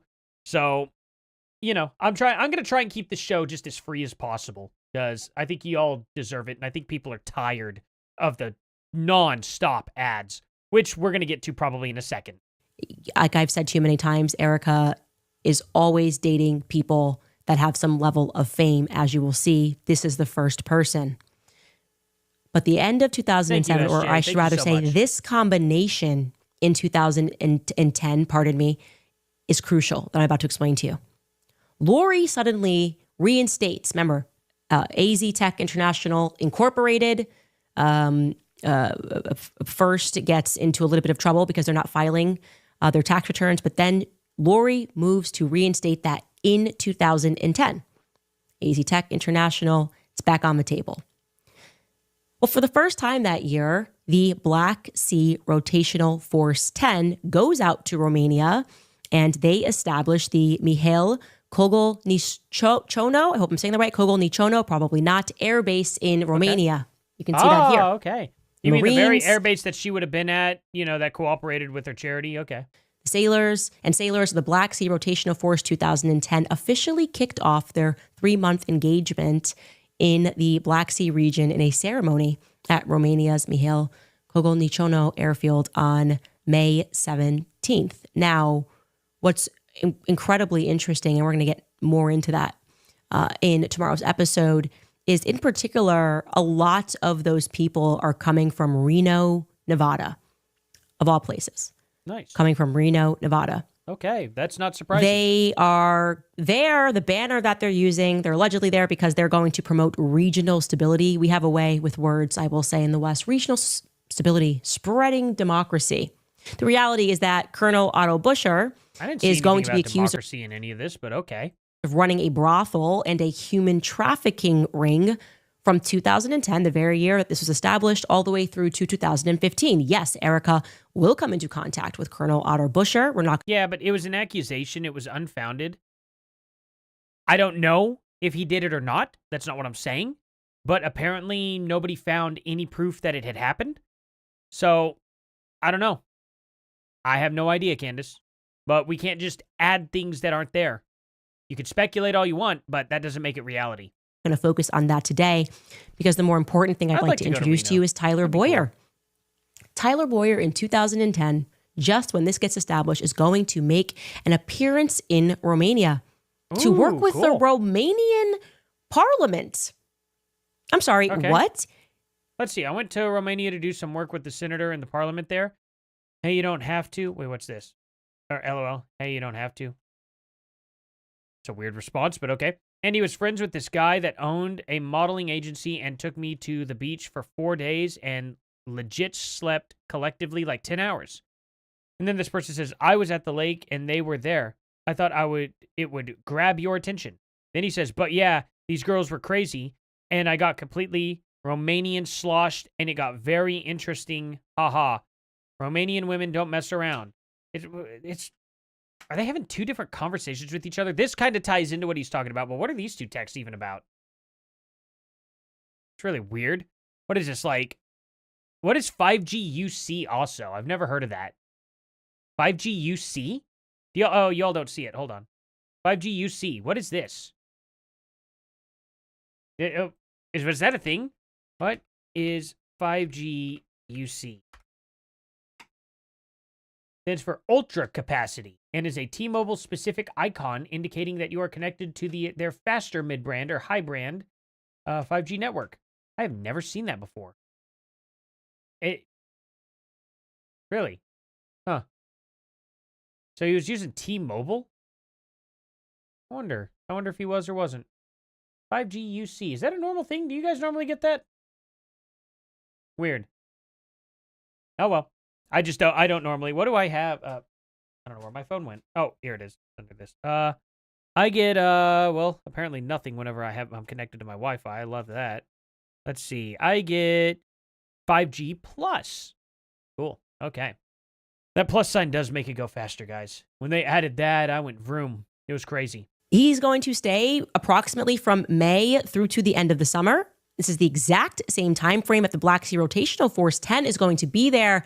And here is Jacob's the proof. rock, paper, scissors. Somebody had messaged me very early on. It was at the bottom of my inbox, and I was saying, I know that he went to Romania and was trying to figure out what he was doing. And they were like, oh, I actually talked to him about that. They were super friendly about it. I talked to him about that. And here's the conversation. Tyler writes, I went to Romania to do some work with a senator in the parliament there. And then he says, and he was friends, meaning the senator in Romania, was friends with this guy that owned a model. I don't know, but I can tell you this. Tyler Boyer now knows exactly who the message came from. Like, she could sit there and say, oh, well, I'm not going to drop this person's name, but Tyler Boyer very well may drop the name. I don't know. Modeling agency.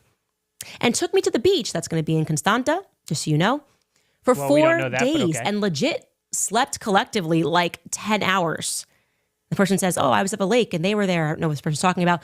And then Tyler says, but yeah, these girls were crazy and I got completely Romanian sloshed and it got very interesting. Haha, this is the Tyler I know. Everybody knows this is who Tyler is. Okay. By the way, pretty sure Tyler was married in 2010. Check the records. I think he was married to his first wife in 2010. Cool. I don't see anything about him like getting involved with another woman. He partied. He said the girls were crazy and I got completely Romanian sloshed. That means he got drunk. And it got very interesting. Ha ha ha. Okay? Is it like appropriate per se to have that kind of phrasing? No, but I don't know what his version of crazy is. I have no clue.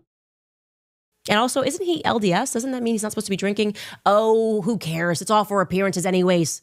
Super Christian. Have you ever heard about like whenever Amish people, when they let their kids go out and drink and party for that one night, whatever it's called, and then they have to choose whether they want to stay in the Amish lifestyle or whether they want to go out and experience the rest of the world? And then the Amish, like, obviously disown you if you choose the going out into the world. But have you all ever done that? Company, who cares what they're actually doing? Let's continue. Tyler says they had this homemade whiskey that was like, I can't explain it, but yeah, the girls were wow. Both of them. Okay. I told you he's a sexual deviant. It's like, I mean, there's just so much out there. It's crazy. Wow. Is there so much out there, but you only could provide this? Okay. I knew a few girls from there. Homemade whiskey makes a person frisky. Also, there's no dates on this. I would really like a date. Was there a date here at all? 6:44 p.m. I don't know. Maybe he was married there. Maybe he wasn't. I have no idea. I think that's in a song. Haha, that's probably because cause-effect statement of the night. And I can drink a lot, so I don't pass out or get weird or anything. I'm the first to pass out. That's why I need to be careful. If I go, I need to have a room. I might just go blank if I have whatever's behind here. If I don't like what's going either down or on or something like that, I have my own room. Okay, cool. The guy drank a little bit. He's a Latter-day Saint. Oh, no. God knows there's not a single Latter-day Saint that ever drinks. Ever. Guys, it doesn't happen. It never happens. There's nobody that's actually religious that does anything bad at all, ever. Did you know that? There, it's crazy. Anyways, he says, the person said, I knew a few girls from there. Homemade whiskey makes a person frisky. I think that's in a song. Okay. And Tyler responds, haha, that's probably the cause and effect statement of the night. And I can drink a lot, so I don't pass out or get weird or anything. Ha. Okay. We can come out of that. Yeah, we can. Great. What was he doing? I don't know. What was he doing, Who Candace? was the person in Romanian parliament that he was there to see? And what was the name of the modeling agency? I am dying to know. I don't really think... I don't know. I don't care to know. But go ahead and post it out there. I'm sure it's going to give us all the answers, isn't it? Because it's going to get real interesting now, right? Erica just can't remember. Yeah, her lavender marriage, exactly. She can't remember how she knows him. She can't remember how she met him. It must. She said to me, maybe it was through a senator. Specifically, that's what she said to me in person. She said it might have been through a senator. I think it could have been through a senator. I think it definitely could have been through a senator. Honestly, these aren't really bad text messages at all. They didn't reveal anything. They revealed that as a Latter-day Saint, he was drinking, and oh no, he had sinned. I mean, I could care less if somebody drinks. I'll be honest. I really, genuinely could. It does not bother me at all that somebody's drinking. I literally have a gaming podcast with my buddy where we get drunk. Not drunk, but, you know, we have a few drinks and we play video games, talk about, like, stuff going on in the world, talk about stories from our childhood, make jokes, have a good time. It's called Intoxigaming. It's linked down in the description below if y'all want to check it out. I don't know if anybody will be interested or not, but, hey, that's what we do. You think I'm going to care whether this dude was drinking or not? I really could care less. Who cares? Vibes are vibing here. I find that vibes are vibing. Cool. You both have a little something to you do. Let's go ahead and say Tyler Boyer is an absolute piece of crap. Awesome. I'm glad we know that now, Candace. That made the world so much better. How does this have anything to do with Charlie Kirk again? Really getting ended? Okay, all you've done was prove that maybe, if, let's give her all the benefit of the doubt. All she would have proven was Tyler Boyer cheated on his wife and drank. Normally, that's a big deal, right? But when we're talking in the context of how did this end up with Charlie losing his life, I'm like, okay, well, now why should I care about this? What in the world? Like, can you tie that specific incident at all to Charlie? All she's doing is like, oh, well, I'm just going to prove that everybody's a piece of crap. Oh, okay. So that means automatically that all the pieces of crap in the company killed Charlie then, right? Like, it doesn't add up like that, Candace. It doesn't add up like that at all. That's just not how it works. There are so many, like, do you have any idea how many garbage people work for certain companies? And they're all working throughout the company in general? You think their boss really cares that much? As long as they're doing their job, that's the only thing they care about. So I just don't understand the digging up of everyone's past, and it's all completely and totally unrelated to Charlie. It's just a waste of time. With what's going on in Romania, as soon as we get there, as soon as America gets there and establishes a base, which is going to become pretty much synonymous, if you speak to Romanians, with trafficking. Models in Romania? Do you know Jeffrey Epstein, Tyler? So you jumped all the way to trafficking. That's what she did. He was trafficking. I will believe you if you can provide some proof, Candace. That's it. It's just that simple. Just provide the proof, and I will happily side with you. Did you guys come across each other? Because he was dealing with models in Romania, too. Anyways, we got to figure out, if you guys don't mind, I know they're just carrying on Charlie's legacy. Everybody grieves differently, and it might not be the time to ask. But I'd really like to know what model agency that Romanian parliament member was working with, that Tyler had a fun night out with. Okay. I think it's a good place to pause before we bring Erica to Romania. That'll be in tomorrow's episode. We're going to take a brief break, and I'm going to give you an interesting update about her uncle, Rick. All right, you guys, there is something pretty big. I don't want to hear her ads at all. I'm going to just pause it. What modeling agency worked with Tyler Boyer when he went to visit a senator in Romania for parliament? There we go. Let's just see what this comes up. Maybe we don't know. Maybe Grok won't be able to find it. The modeling agency connected to Tyler Boyer during his 2010 or around that time trip to Romania, where he visited connection with work involving senator and parliament-related activities, appears tied to claims from Candace Owens' recent series, prior to Charlie episode 5 last year. According to details Owens discussed, shared like that leaked text message. Okay. Let's see. I wonder if it'll find it.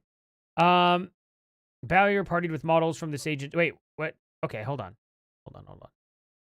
2010. He described meeting or being introduced by a senator he was working with to someone who owned or ran a modeling agency. Boyer reportedly partied with models from this agency in Constanta, a coastal area, mentioning getting... Okay. No specific name of the modeling agency is publicly named in available sources or posts. The references... Okay. All right. And, when did Tyler get married? Let's just see his date. Let's just see when he got married and all. Just to see if it all lines up. But I guess there is no publicly named thing, so that's a bummer. They met around 13. Okay. Key detail comes from 2016 blog post. Okay. Published 2016. Okay. Okay. Where's the year?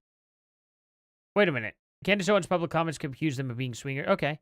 No exact wedding date, day, month, or year is publicly documented in profiles. Oh, okay. Okay, it's not specific beyond the approximate 2014 timeline phase. Okay.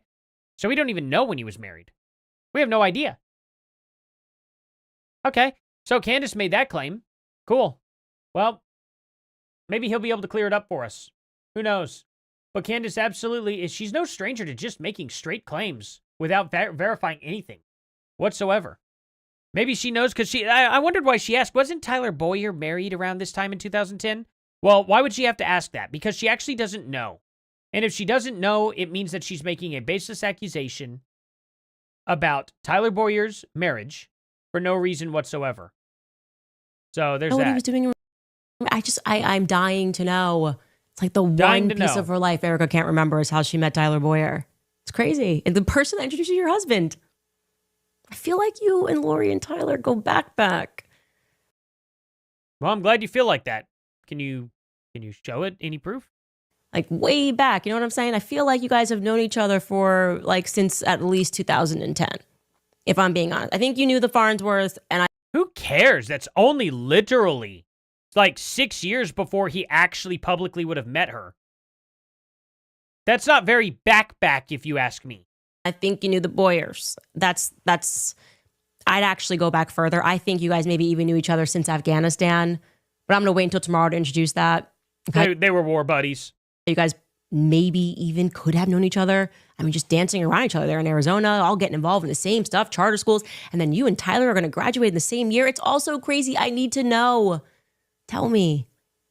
What happens? What happened with Turning Point USA? You just knew, got lucky, on pilgrimage, I guess. And there Charlie was at the airport in Israel. You saw him. Your mom said, go up to him. She's a pusher, right? Lori's a pusher. I always thought it was so strange how you never mentioned that I was at the airport with Charlie. Wait. You were there with them? You've never said this before. Really now? You were there with Charlie the day that Erica met him, huh? Why didn't you say this the past, 500 episodes you've done on Erica? Why is this the first time you've brought this up, Candace? I thought that was so weird. You never said that. I saw Charlie with Candace because we were actually together for that trip. So interesting. Anyways. Really now? Really? So y'all were together, huh? Was Erica... Wait. When Erica Kirk met Charlie Kirk in Israel for the first time, was Candace Owens there? She's never mentioned this before. So that's really weird. It's a tangled web that we weave, Erica. No, Candace Owens... Oh, wait. When Erica Kirk met Charlie Kirk in Israel for the first time, was Candace Owens there? She said no. Candace Owens was there when Erica Kirk, then Francois, met Charlie Kirk for the first time in Israel. Multiple sources, including recent discussions tied to Candace Owens' own Bride of Charlie series and related commentary on X, confirmed that Owens was physically present during the encounter. Specifically, Owens had publicly stated in her content that she was standing right next to Charlie at the airport or during the trip in Israel when Erica Kirk approached him. This aligns with the timeline of 2018 trip to Israel around the time of events like U.S. Embassy to move to Jerusalem. Owens described it as not a random chance meeting, but one influenced by Erica's mother, Lori Francois, who called a pusher. Wait, Erica's accounts of the meeting have omitted Owens' presence, which Owens highlights as an inconsistent. So Owens apparently was there and actually saw Erica approach him, but Erica couldn't remember seeing Candace there? Okay, so what would that mean then? You confirmed that they did meet, right? Fun little update for you guys on Uncle Rick. Oh, okay. So apparently, Candace did, wait, I'm curious. Did Candace say she saw Erica there? Let's see. Yes, Candace has explicitly stated that when she was physically present and standing right next to Charlie Kirk when Erica Francois first approached him in Israel. Okay. She said she was standing right next to Charlie when Erica came up to him. Okay, that confirms it. So I don't understand the problem. So what if Erica doesn't remember seeing you? What does that prove? I'm very confused. I'm genuinely confused. Let me go back to this. What is the point? He's a pusher. I always thought it was so strange how you never mentioned that I was at the airport with Charlie. Just thought that was so weird. You never said that. Yeah, I saw Charlie with Candace because we were actually together for that trip. So interesting. Anyways, it's a tank. I thought she was genuinely insinuating that Erica never did approach Charlie there in Israel. But instead, Candace is actually saying, yeah, I was there too, and I saw you. It's weird that you never mentioned that. Why would that be weird? How is that even relevant? Her love story with Charlie has nothing to do with you, Candace. Like, really at all. You happened to be standing there when you met, like, or when she met Charlie for the first time. You were standing there. Big deal. Who cares? I'm so confused. Is there any reason, guys, could you think of any reason why it would be significant for Erica to not mention that she also saw Candace that day? I mean, it's not like she was hooking up with you. So why would that be significant for Erica at all? Oh, my first time meeting Candace Owens was also that day. Well, clearly, I don't think she likes you very much because of what you've been doing. So I don't see why Erica would be like, oh, and I met Candace Owens that day too. Yeah, I met the love of my life there at the airport. And by the way, Candace Owens was there too. Got to tell that story every single time. Why? I probably wouldn't do that myself. That seems a little weird. I don't know why I would do that. So Candace isn't denying that Erica was there. She's just saying, it's just so weird that you didn't tell people that I was there too. Why didn't you tell people I was there too, Erica? Why? Do I not matter? Tangled web that we weave, Erica. Fun little update for you guys on Uncle Rick. All right, Uncle Rick. I would argue that he's... If he shaved his head, he would make for a perfect thumb. Fraud. Just me? Actually, I wouldn't argue it. It's not my opinion. That was the bar's opinion. Remember I told you he lost his legal license Thank you for being here.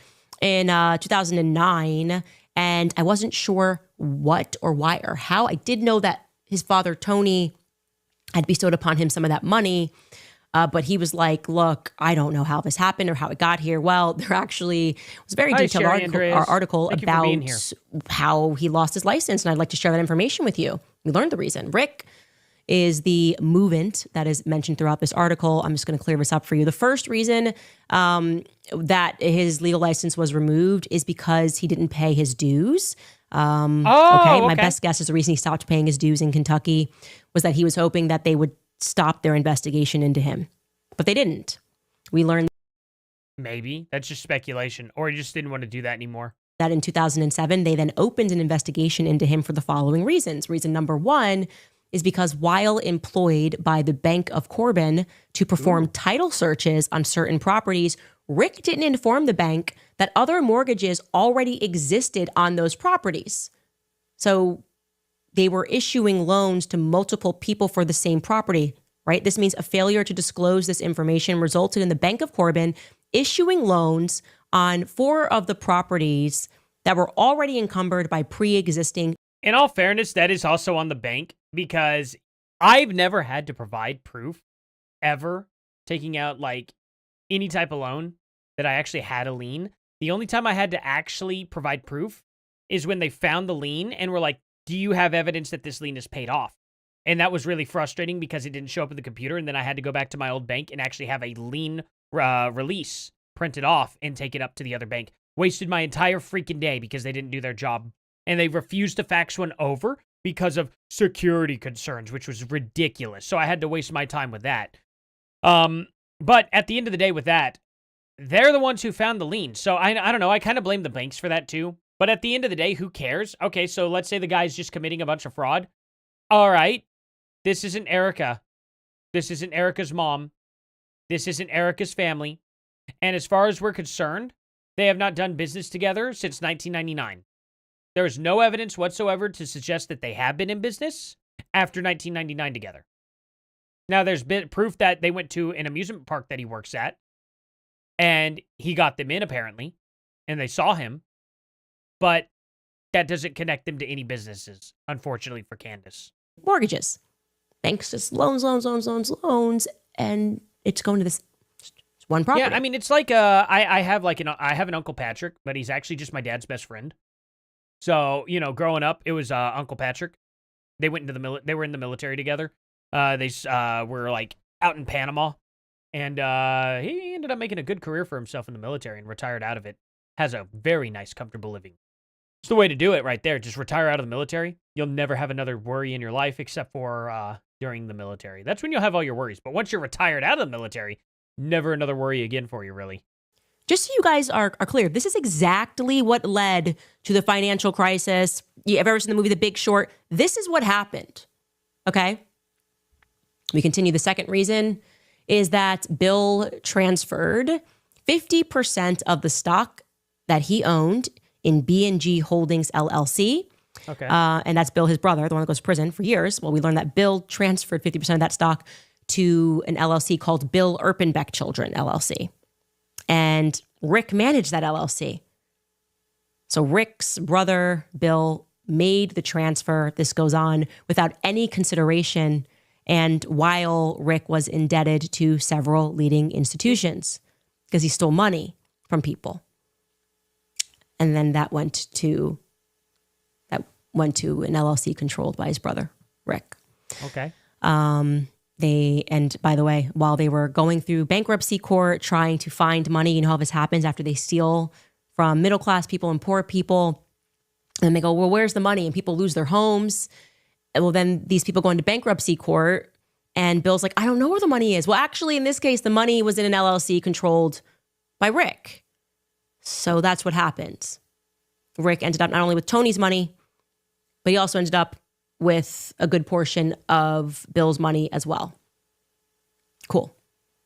Thirdly, Rick prepared a deed transferring property to a woman named Anita Andrews, but apparently he did not record that deed with the county, and the deed wasn't actually signed by Anita Andrews. Well, this is a heck of a comment. Look at this real quick. Just found this. Tucker Carlson is an American hero. There are so few at the top. It's humbling to observe him. He is in his prime. Keep speaking the truth. You have got me.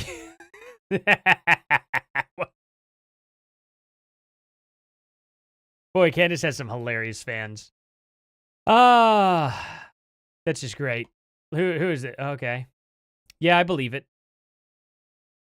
Oh, I'm actually following this guy. Dang, that's a bummer. Oh, wait, no. This is the guy that makes fun of her. Oh, okay. That's just okay. Gotcha. Never mind. That's so funny. I didn't realize who it was at first. Lyle oh, okay. He's the one who makes all the funny parody videos of Candace. Okay. No, that's totally funny. I like that a lot. What a very funny comment to start off with. Anyway, I was just like, wow, that's some crazy stuff. Anyway, Tucker's about to get dropped by his handlers in Qatar as they battle with the U.S. and Israel against I don't know. It's hilarious. But apparently apparently Tucker is an American hero, though, guys. Like, he didn't even have to witness somebody get blasted or anything like that. No, he's just straight up American hero. I guess that's just the way that works out. Just thought you'd all find that to be funny. That's weird. And he then quickly transferred that same property to his mother and father. So this kind of feels like this is deed fraud. There's some sort of fraud going on with property. So I don't know about you guys. Yeah, I don't know. I think Candace Owens may be memorable. I don't think Candace would have lasted 2 seconds without putting herself in front of Charlie to tell Erica how awesome she was. And that's probably why Erica didn't mention her. It's probably because she was like, oh, that's cool. I'm glad you're awesome, Candace. But I'm feeling really weird about the fact that he's the witness on these crazy divorce docs. I'm feeling weird. Hello. Vibes are not vibing. What you do? Ultimately, Rick was found guilty. That's why he had his license suspended, but only within the state of Kentucky. No, you just said that he didn't pay his dues. You just said he was didn't pay his dues. But anyway, Movant is hereby suspended from the practice of law for 2 years and the date of his opinion and order. It's only 2 years. So, I don't know. 2009. But, and here is the kicker, they found that his actions did not rise to the level of criminality, just professional negligence. Okay. I'll check that out. It's amazing. It is amazing what wealthy criminals get away with, right? So could you just imagine the people whose entire lives got ruined because they believed in this company, they gave their money, they're doing mortgage, whatever it is, and then banks are going under, their entire life savings have been depleted, and we just look at the characters involved, and he's like, "Oh, your mom's in the candy cult? I'm sorry. Hey, you'll get through to her, though. Just keep showing her little pieces of, the information that Candace gets wrong. Just keep showing her all that stuff, and eventually she's going to come around and be like, oh, this applies to everything she says. So she'll get there. Don't worry. Just have a little bit of patience is what I would say. These people just need a little bit of work. A lot of them can be reasonable. Most of them probably are not, but a lot of them are indeed reasonable. Don't worry. I have faith that you'll get through to her. Working at Universal. Yeah. 2 and more LLCs with Lori. Lori's working with the government. Like I said, there's no bar to entry when you're with the gang. You know what I mean? The people that are running things, doesn't matter. They write the laws. They'll read the laws if they want to read the laws. And this was professionally not okay. He committed no crimes here. He just was negligent professionally. But well, what crime did he commit exactly, Candace? How about you tell us? You get too many parking tickets, you go to jail.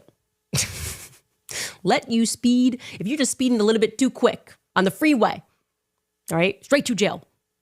Never get your life back. Oh, you've got a record now. You were smoking a joint. You got a record. Yeah, because people definitely don't have records for that at all, Candace. You're right. Yeah, there aren't people who collectively speed that. Have you ever heard of criminal speeding? You know what criminal speeding is, Candace? It's anything over 20 miles an hour. You can get your car impounded and you can go to jail that night. For sure. Absolutely. Reckless driving, go over 50 miles an hour on any type of highway at all, you're going to jail. There's not going to be a negotiation about it. No, you're not going to get slapped with a ticket. You will go to jail. What are you talking about?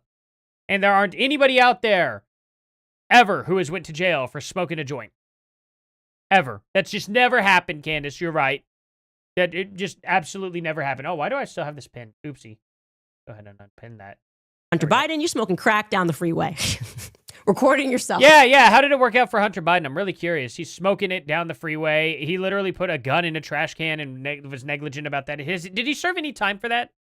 Did he serve any time for that at all, Candace? You hand in your own laptop. He's like, I'm like, you know what? We flying high. We can do whatever we want, okay? Yeah. He's good.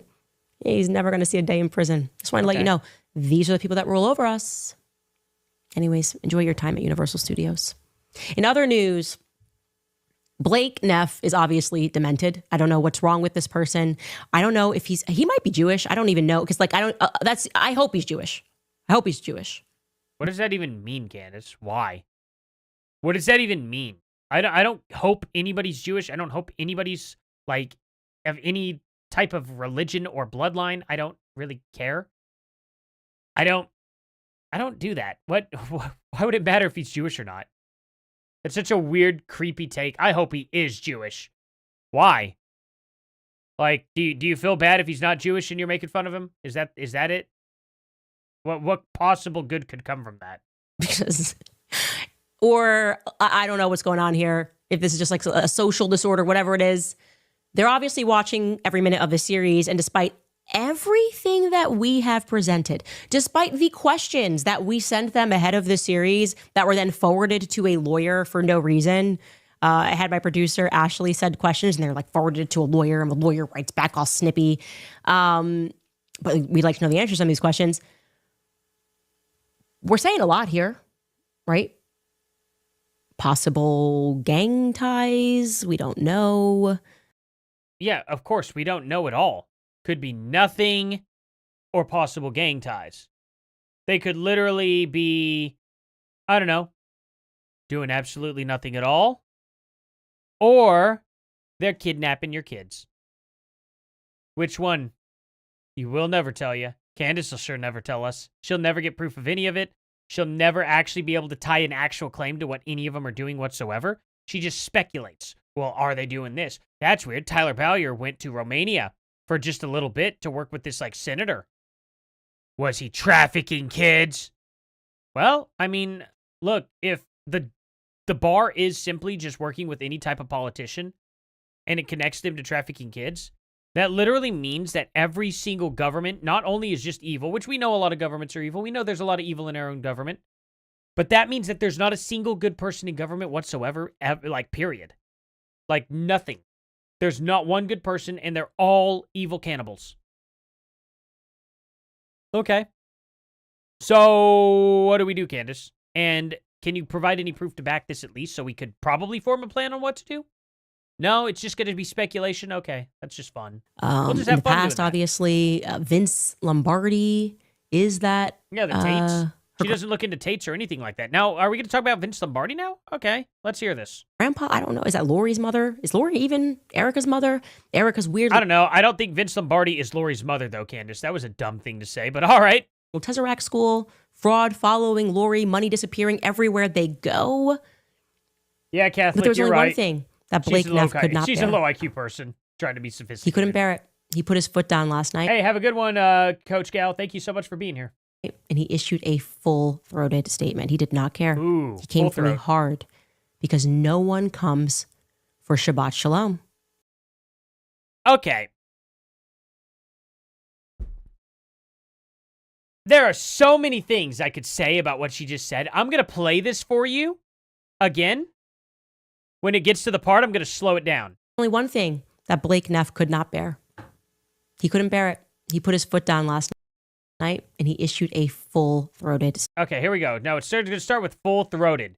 Now, I want y'all to just listen to this very carefully, okay? We're going to do this, okay? I'm sorry, guys. Here we go. Statement. He did not care. He came for me hard because no one comes for Shabbat Shalom. No one comes for Erica Shabbat Shalom. Remember yesterday I was joking about Shabbat Shalom.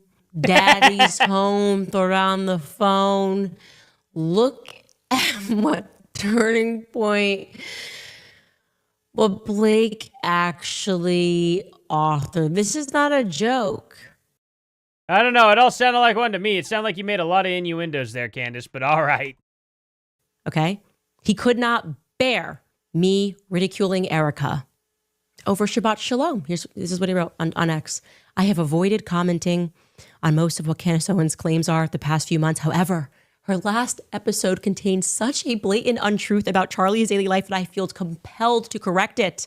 In this episode, Candace Owens aggressively ridicules Erica for using the phrase Shabbat Shalom and suggests that Charlie's last book, Stop in the Name of God, about the value of observing the Sabbath is a fabrication to make Charlie appear more pro-Jewish and pro-Israel than he really was. It is very revealing that Candace would fixate on this, as it immediately reveals unfamiliarity with Charlie's behavior for the entire period that I knew him. Charlie was observing his evangelical Christian version of Shabbat. Like, I can't even read this whole thing. It's absurd. You can come out of that because it is. Oh, okay. You're not going to read the rest. Okay. Of Shabbat. For the entire time I worked under him. As a Catholic who sees Sunday as the Christian Sabbath, I would tease Charlie about this. Even in early 2023, shortly after I joined the show, he was signing off his Friday shows with Shabbat Shalom. See, 2 hours, 58 minutes, 45 seconds. Here's one for example. Oh, okay. Now I see why Candace didn't finish the rest of that. She did not want to do that. Okay. She didn't want to show the proof. So let's go ahead and let's see if he did Shabbat Shalom. Blake Neff. I guess he's probably someone who. Why did I put Blake Neff? Blake Neff. I should probably follow this guy. He seems to be doing good work. Let's see here. So let's see where this Charlie stuff. What's like a keyword? I have avoided commenting on most of Candace Owens. Shabbat Shalom. Okay, let's just. I could search that term. Shabbat. Okay. Charlie used his Saturday Sabbath thing. Okay, where's the link? Dang it. Latest. Where's the link? Come on. X, you suck. Did he spell it? Did I spell it right? Shabbat. Okay. Shalom. Okay, how about just shalom? Does it have an E at the end? But it has a E at the end, doesn't it? Shalom? Nope. Okay. Where's this at? Shalom. Oh, shalom. Shalom. Okay. Wait, I did spell it right. No, okay, that sucks. X just sucks. Wow. Oh, wait. Exit it out. Bump my mouse. Blake Neff. Okay. This is a bummer. Did he tag Candace at all in this? Okay, so in the episode, Candace Owens agrees. Okay. I'll just type in Candace Owens then maybe. Maybe it'll work. Candace Owens. Latest. Okay, here it is. Why was that so hard to find? Okay. I will now... Here, no.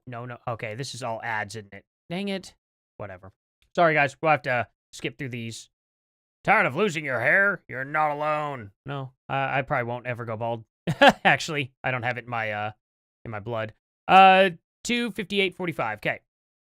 258. Let's go all the way at the end. 35. Very soon. I sympathize with that. Email us freedom@charliekirk.com. And again, I say that as an enthusiastic Trump supporter. Subscribe to our podcast. Shabbat Shalom. Have a wonderful weekend, everybody. We'll see you on Monday. What a week. And God bless America. A lot more happening. So see you guys on Monday. I like how it played the Jewish national anthem at the end of that video, too. Anyway, nope. All right. So, we see it. Yes, he did. Who cares? At the end of the day, Candace is going to argue that, oh, well, this was 2023. I mean, it's just all stupid at the end of the day. Who cares? The thing about it is Charlie wrote that book. She has no proof that anybody wrote anything else in that book whatsoever. She doesn't know who would have wrote it. So it just doesn't make sense. Charlie was talking about his book pretty much being done back in like June. I imagine he had time between June and September when he wasn't doing any college campus tours. He probably finished it, if I had to guess. So there we go.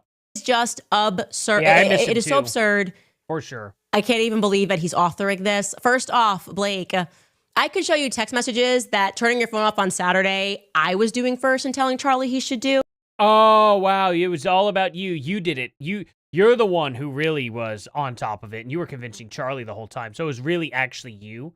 Okay. Before anybody, as soon as I met George, that became a thing. Really? You've never, you don't have your phone on Saturdays? Huh. Really now? Show me every tweet in 2026 from Candace Owens' account that took place on Saturday. Actually, I'll put on a Saturday. Let's see if she actually does. As of March 3rd, 2026, current date, year 2026 is just beginning, so very limited number of days in January and March have occurred, thus only a few Saturdays so far. Candace Owens' main verified X account is real Candace Owens. This advanced search operates on X. Okay. Let's see. I'm curious. Let's see. On Saturdays in 2026, okay. How about 2025? Let's see. As of early March 2026, here's what we can confirm. Okay, here we go. Saturday, 4th, January 2025. Okay, so she does it. She doesn't turn her phone off. She wasn't teasing him about it. January. Okay. All right. So she's had her phone on. Maybe she recently started that. But, okay. How often did Charlie Kirk tweet on Saturdays in 2025? I'm curious.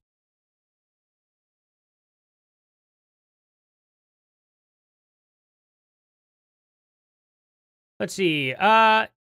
Okay, I understand he was fatally shot. What does this have to do with him doing this? For Saturdays, he was active on at least some Saturdays early in the year, January through March. June examples retrieved included posts January 4th and March 1st. A notable late example is around his death period. Content appeared September 13th on a Saturday, including a major video post from his wife Erica addressing the... Well, okay, that's different. That's really dumb. I don't need to know that. I need to know Charlie Kirk as a person. So apparently, show me every single tweet Charlie Kirk made on Saturdays before September of 2025 and after January 2025. Dang it. There we go. Okay. Let's see if Grok can do this. I'm just genuinely curious. Very, very genuinely curious. Let's see. So Charlie Kirk verified, okay, the period Saturday, February 1st through August 31st. Okay, I guess. Well, I guess I was a little specific on that. Okay, whatever. Charlie Kirk was highly active on X in 2025, but his posting pattern heavily favored weekdays, Monday through Friday, often tied to his daily radio podcast, Some anecdotal mentions in secondary sources, repost screenshots shared to Facebook, Instagram reference Saturday posts, but they either fall outside the exact range. Okay, so it looks like Charlie was a lot more consistently not doing online internet things on his phone on Saturdays way more often than Candace Owens. So I don't know that Candace Owens was the one telling Charlie to do it first, because she certainly wasn't leading by example. Now, this isn't exactly proof or anything like that. I haven't curated the exact texts, but I'm just saying, according to Grok, it's a little shaky what Candace is claiming. But apparently, this retarded octopus here thinks that she was the one convincing Charlie to stop being on his phone on Saturdays. I'm aware he turned his phone off on Saturdays. Okay, that's been going on. I did it first. Okay, I've been watching this whole story spun, and what we're making it's always about Candace. She was doing it first. Grok pretty much disagrees, but all right. Fun of is that being the first thing that you hit on toward the idea that he finished this book, that this was his legacy. It's pretty obvious here that you guys were trying to make us just remind us of how much Charlie loves Israel. I mean, Bibi Netanyahu came out within 48 hours to remind us of how much Charlie loved Israel. We're aware of the psyop, and it failed. Yeah, okay, but that this would be the thing that you broke. But you haven't found anything to contradict that, so there's that. Your silence on, like, everything Candace is saying. How dare she discount the fact that Charlie? I just want to be clear. Charlie loved dreidel. Dreidel. He made it out of clay. Oh, great! Now she's gonna start singing it like Kyle from South Park. Minutes he'd play. He loved latkes. Enough is enough. They're delicious, they're crunchy, and they're salty. And we will not stand for Candace to say this. I'm sorry. Who cares? Like, I don't know. What was that rant about? That's wild. All right, Blake, I'd like to apologize. Shabbat shalom. Daddy's home. He threw in his phone. Glad we cleared that up. Charlie's phone was off on Saturdays. Bro was like a rapper, sliding in like Usher. Daddy's home, Shabbat shalom. I don't know where you're going with this, and it's just actually frustrating me. I'm sorry. I'm sorry, Erica, and I'm sorry, Blake. I will never do this again. We'll be back after a quick break. All right, you guys, if you are... Oh, okay. Well, that was a heck of a performance. I don't know what the point of that was whatsoever. Did we learn anything from this? This is actually probably the most... I don't even know if I can do a video over this tomorrow. I genuinely don't. There's nothing that I could really necessarily debunk because she didn't really talk about anything connected to Charlie whatsoever. This was just a bunch of nothing. This was probably the most boring episode I've ever seen. I may just take tomorrow off. I don't know. I may just focus on other subjects tomorrow. This was a really bad video. This sucks. .net/Owens. Just to be clear, I do love latkes. They are delicious. They're very, very good, and they are salty. So there's that. We can meet in the middle, Blake. You better be Jewish. If I find out you're not Jewish, you're in so much trouble. Anyway, What are you going to do? Put him in a chamber? Put him in a camp? Good Lord. Like, she just reversed Jude him, I guess. Okay, whatever. Comments from yesterday's episode. Angus writes, imagine if Candace died and a week later, there was a stranger sitting in her chair telling us she never believed Brigitte was a man and she loved Israel. That's what happened to Charlie. These people weren't strangers. They were on his show a lot. What are you talking about? I know this, and I didn't even watch his show. I didn't really like watching Charlie Kirk's, like, normal show. It was very, formal. You know what I mean? I'm just not really a formal person myself. Clearly I don't wear suits. I don't do all that stuff. It was very, very much like, he had it set up kind of like how I would imagine like an ESPN roundtable type kind of setup is, essentially. And it's just that very normal talking monotone voice in a very news anchory kind of way, you know? It's cool. It's not my style. I really loved when Charlie Kirk would break out of that mold and do his college campus tours. That's what I liked watching. That's what everybody likes watching. There's a reason why that does better than any other form of content on any of his channels. His college campus tours are just amazing. They were so well done, you know. But as for his like daily news channel, it's kind of like watching, I don't know, y'all remember Sargon of Akkad? Absolutely love watching that. Podcast of the Lotus Eaters, it's too formal. I just can't bring myself to watch it, really. Like, I love that he's doing that stuff. It's a really good show. It genuinely is. I've listened to it a couple times. I just like, I don't know. I just like getting my information from a simple, like, laid-back person. You know what I mean? Just a normal, chill dude. You know, I can relate to it a lot better. This is proof she is losing her ever-loving mind. Absolutely. Thank you, Nicole Morgan. Thank you so much for that. You guys are absolutely amazing. I say it, you know, every time, but I genuinely mean it every time I say it. You all are the best audience, for sure. You guys are amazing. You go to your YouTube chats, there's a bunch of bots there repeating the same lines, praising Candace over and over. It is weird. I don't know. It's very, very weird. Oh, you were being a tad bit sarcastic about her being memorable. Oh, yeah. Oh, no, I get that, Coach Girl. Or Coach Gal. Yeah, she's, Candace is very memorable. I imagine she was just, oh, I bet she made everybody realize she was in the building when Erica Kirk came up. So well said. It's just upside down land. It's just so crazy. I'm like, did they even like him? Forget Love Charlie. Did they even like him? Was he really just a means to an end? I'm wondering. What did you expect them to do? Just give up? Just to fold the entire company after an assassin from the left wing took him out? Or did you expect them to just be like, well, I guess they got us. Now we'll just, we're going to show the world that if you take out one man, the entire company falls, and we should not stand our ground whatsoever, right? I don't know. Just kind of weird. I don't know why she thinks they should have just closed shop. I think that's a pretty dishonorable thing to do, is to just give up. But whatever. Landran, you said Jew a lot. Is there like a reason? You said G's and then Jess and then Jess. Okay. Jess. What is Jess? You want? Are you having a fight? Oh, then you said Jews killed Charlie. Okay. Any proof?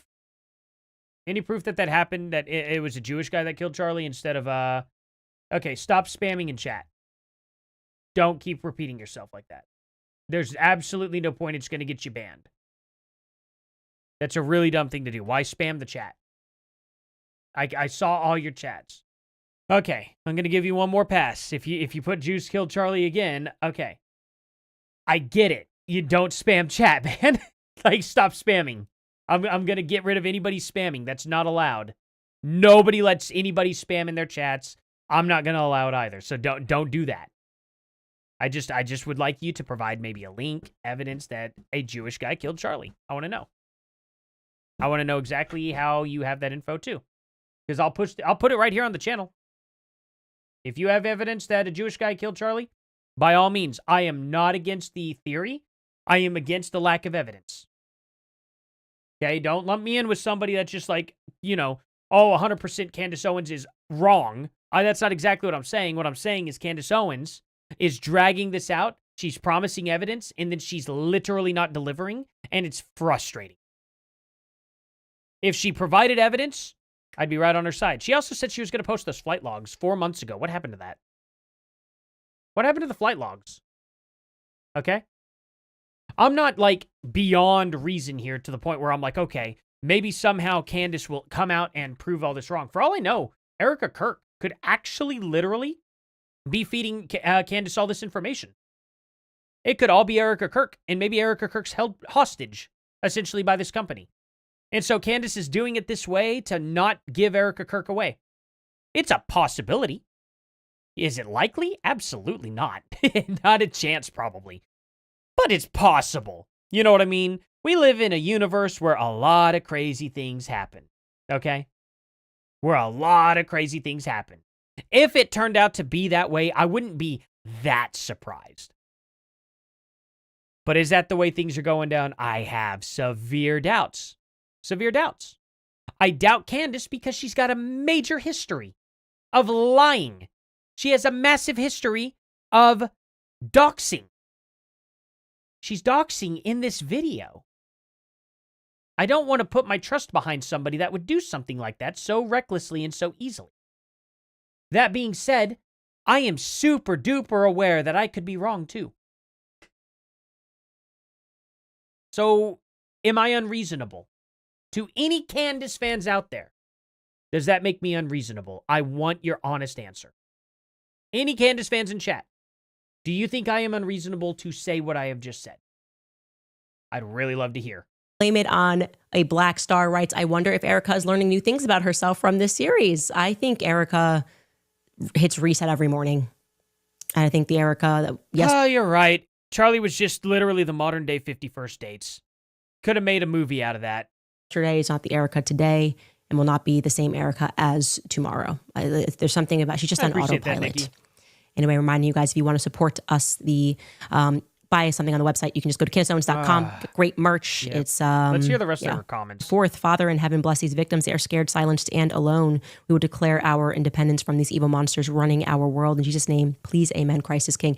Yes, pray. It means something, guys. I am telling you, you can feel it. The energy is shifting. There's an awareness like there has never been an awareness before. We couldn't even discuss these topics. The probability for sure. of these sort of dynamics happening globally. If it was a few years ago, you would sound like you were a crazy person. Grandma, yeah. And we're now able to discuss these prospects because people are pursuing independent voices and people are considering how we got here. I would also really like to say, as I have said many times before, get your kids out of school. If you are able to do so, I just have had a very strong sense that you need to pull your kids out of public schools. There's just... I went through all of the Twilight episodes when I was in like 2008, 2009, 2010 probably actually. Whenever Netflix really started streaming the older stuff, it was before they had any real new stuff on there. It was still when they were sending the CDs out. I went through all of the Twilight episodes. It was awesome. I'm going to have to remind myself of which episode that was. It's a good life. A lot of bad stuff happening right now. I'll leave it at that. Rachel Janusek writes, it's my birthday. Also, I have 2 questions. Did Charlie date anyone else before Erica? I had alluded to the fact that Charlie did have one person that he was very, very, very, very into before Erica. And that's why it was LOL hilarious when Turning Point PR tried to push out this narrative like Candace and Charlie were a thing. I was so his wingwoman, you have no idea. I actually became very close with that young lady because I felt like it was just me texting her all the time because Charlie would ask me, what should I text? What should I say or whatever. Charlie really was like a kid brother to me. So the answer to that question is yes, one person. But yeah, then you met Erica. That's the answer. The second question. Wait, what? Whoa. Then she just like glossed over that ending. What the heck? Let me go over this. I was so his wingwoman, you have no idea. I actually became very close with that young lady because I felt like it was just me texting her all the time. So she was his wingwoman. So she was constantly setting Charlie up with dates? Really? Can you back this claim? Actually, I would like to, that's fascinating. That he was very, very, very, very into before Erica. And that's why it was LOL hilarious when Turning Point PR tried to push out this narrative like Candace and Charlie were a thing. I was so his wingwoman, you have no idea. I actually became very close with that young lady because I felt like it was just me texting her all the time because Charlie would ask me, what should I text? What should I say or whatever. Charlie really was like a kid. So what should he say? But it felt like you were texting her and that's how you became close. What did you tell her? Is that probably why they didn't end up together? Is because you were constantly telling her, by the way, I'm the one texting you. I'm the one texting you what Charlie really wants to say. It's just kind of weird. Okay. Brother to me. So the answer to that question is yes, one person. But yeah, then he met Erica. That's the answer. But then he met Erica. Oh yeah. Well, it sounds to me like you were a pretty crappy wingwoman if he literally had to go find a girl on his own. That's just wild. Yeah, it seems like you suck at whatever kind of wingwoman you thought you were. You were probably bringing in women that were less desirable. I don't know. I think if you were a really, really good wingwoman, probably would have stuck with a woman you pointed out to him or that you introduced him to. Just my guess. The second question that you have, also happy birthday, Rachel. I didn't say happy birthday. Do you know if Erica still has her kids? I saw some posts about Charlie's parents taking them. Thank you, Candace. You are amazing. There's no truth to that. Erica definitively still has her kids. UT Grant. Okay, there you go. At least she admitted to something that she kind of started a rumor on yesterday about. Amshar writes, thank you, Candace, for simply being you. We are very thankful for your courage, your faith, and your drive to find the truth in all things, to continually ask questions. Anyone who has attacked you for doing what Charlie would say to do owes you an apology. Go, Max. I will not hold my breath for an apology. I'm not even interested in an apology. I just want to get to the truth, and we're getting closer to the truth. And getting into Romania and bringing these pieces together and establishing the characters and the narrative was all just sort of necessary steps that we had to take. Tremendous thank you to our little team in there who, trust me, we've been working hard. Everybody has been working really hard researching and fact checking and also enduring a lot of emails on top of everything. So, and also thank you to everybody out there as we get closer to being finished with this series. It was only supposed to be 3 episodes, but because they posted Savannah's baby, I was like, oh no, you're getting a whole extra week. You don't post infants on the internet. You just don't post infants on the internet. And then I added another episode because somebody called Skylar and left a message. So this is how I play. We can go a whole year. Nice. I can do a whole year. Brigitte got a season. I can't believe that she can do a whole year. Of course she can. She's figured out how to. Why don't you actually do a 6-hour stream instead of doing one 1-hour stream every single day and actually provide all of the evidence? Instead of us going all the way into these weird Erpen Durkin Birkenbachers all day long. I could care less about that family. I could care less about Jerry Franzve. I could care less about that person. None of these people are tied to Erica's family in any significant way at all. None of it would have had anything to do with the end of Charlie that you could tie it to, even if you could technically tie them to it, right? Where, would they be directly involved? As directly involved as possible? Do they have any connections to Tyler Robinson? Because you would think you'd be trying to connect any of these people to Tyler Robinson whatsoever to see why he would be involved at all, right? Yet, for some reason, you get further and further and further away from Tyler Robinson. Wouldn't Tyler Robinson maybe, I don't know, have a connection to any of these big bad people too? Or did they just find him on the street and go, hey, we really need someone we can trust to do and keep a secret really, really well? Let's find somebody who we've never had contact with before. Because that would just make a lot of sense to do, right, Candace? That would make a lot of sense to do. Why aren't you trying to connect Tyler Robinson to anything? Isn't that a little suspicious? Because you would think that they would have to, Tyler Robinson would have to be connected to Erica Kirk in order for any of these theories to pan out at all. He would have to be. So why is she not looking into Tyler Robinson?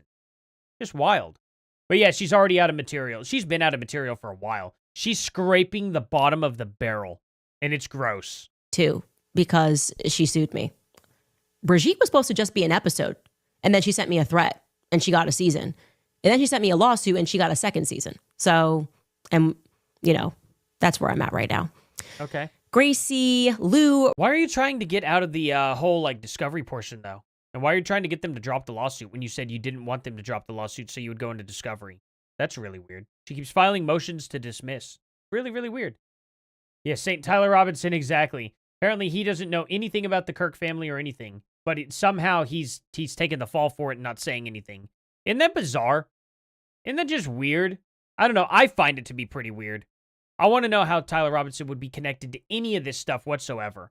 Andy Worski deserves more credit than anyone. Dude called this green M&M out over 10 years ago. Well, actually, he was not the first one. It really was Triologic, and then it was Blair White that ended up debating Candace. So they were technically the first ones. Andy Worski also was calling her out at the same time, but we all were at that time. Styx was calling her out. So was Tonka Saw at the time. You know what I mean? If you remember that guy from the Morning Kumite. The blood sports guys. Yeah, shoot, even Richard Spencer, of course, was calling her out, but not that I would ever cite Richard Spencer on anything. That guy's a piece of garbage. But you get what I'm saying. They had JF, they had, all those people definitely, just about everybody was calling her out. Sargon was calling her out. Jeremy Hambley, of course, was calling her out. I think Dank might have back then, but I don't remember if Dank really got too involved in that. I know Bering didn't call out Candace really. I don't think he cared to. I don't think he got into that aspect. Bering really focuses on the comedy side more than anything, which is great. It's so refreshing to watch his channel. Him and his wife do such a good job. Yeah, Bloodsports was the bomb. You remember how we found out Tonka Saw was in a wheelchair? All that time threatening everybody. So what a funny time. Writes, I would be so blessed to have a friend like you that said, how did Erica Kirk scam a genius like Charlie? The more I hear her past interviews, the dumber she sounds. I don't get it. Shaking my head. This stuff with men and women is biblical. Genesis. I mean, this is not about an IQ of people saying Charlie was a genius. How could he hire people around him? IQ and EQ are totally different things. And on the topic of women, Charlie wasn't a genius. He just wasn't a genius on the topic of women. Don't be ridiculous. And you grow to... Do I not know the term EQ? Is that normal? What is EQ? Trust people. People forget how young Charlie was. So even in terms of who was around him, you make mistakes. We are all human. Dominic, it doesn't matter how genius you are. I'll check it out. Interpersonal relationships, that's an entirely different dynamic. I have been friends with people and those friendships have fallen apart. I would say I have a pretty high emotional, I have a high EQ. Definitively, and sometimes you get it wrong. This is all normal stuff. And so I think people keep going, well, he was so brilliant. And then he sees a girl and things change and you're no longer thinking clearly and emotions get into the mix. We've all been there before. We have all been there before. So I do think... Wait. Was she saying emotional intelligence? And she called it EQ? Okay. Of course. All right. Well, I know for a fact he didn't know a lot of these things about Erica because I was there. And I'm finding this stuff out. He definitively did not know. He thought it was all organic. And I have my questions about that. But then why didn't you warn him? And why didn't you say anything out loud, Candace? Why is it all of a sudden when he's gone, now it was, I told him so. I don't have any proof, but I told him so. You never told him so. You never knew anything. You didn't speculate anything was going on in TPUSA until literally September 14th. That's whenever you thought TPUSA was up to something. And you never thought a day before that. Tyler Boyer. He's an important guy. Important guy, Tyler Boyer. Drinking in Romania, enjoying the models, the ladies. Who was the person in Romanian parliament that he went out to see? How does that happen? Tyler was in college. Who set that up? Well, could it have been a Farnsworth? Very close with that family, aren't you? They were. You remember when Candace Owens was also defending Brett Cooper? Speaking of Brett Cooper, she was defending Brett Cooper for her position at the Daily Wire against Steven Crowder. And she was like, Steven Crowder's saying that the Daily Wire is going to screw over Brett Cooper. How does Candace Owens feel about what the Daily Wire did to Brett Cooper today? Y'all remember that? It's kind of wild, right? Hilarious, isn't it? Hilarious how the turns have tabled. Steven Crowder was right again, but she'll never admit that. In office. I'll keep digging, see what we come up with. Sarah Phillips writes, can someone please tell me why the LLCs and charities by Erica and her mom sound exactly like the fraud that Doge and Elon uncovered in the government? It'd be great if Elon could go ahead and finish that Doge for Charlie. I'd like that Doge to be finished. I'd like to know what it was that Charlie was concerned about 7 days before that we're supposed to believe he just did for funsies. It's not the story that I've been told by people that are more intimately involved with Turning Point USA. And since nothing they say is true, I am under no illusions when it comes to the people that are in charge now.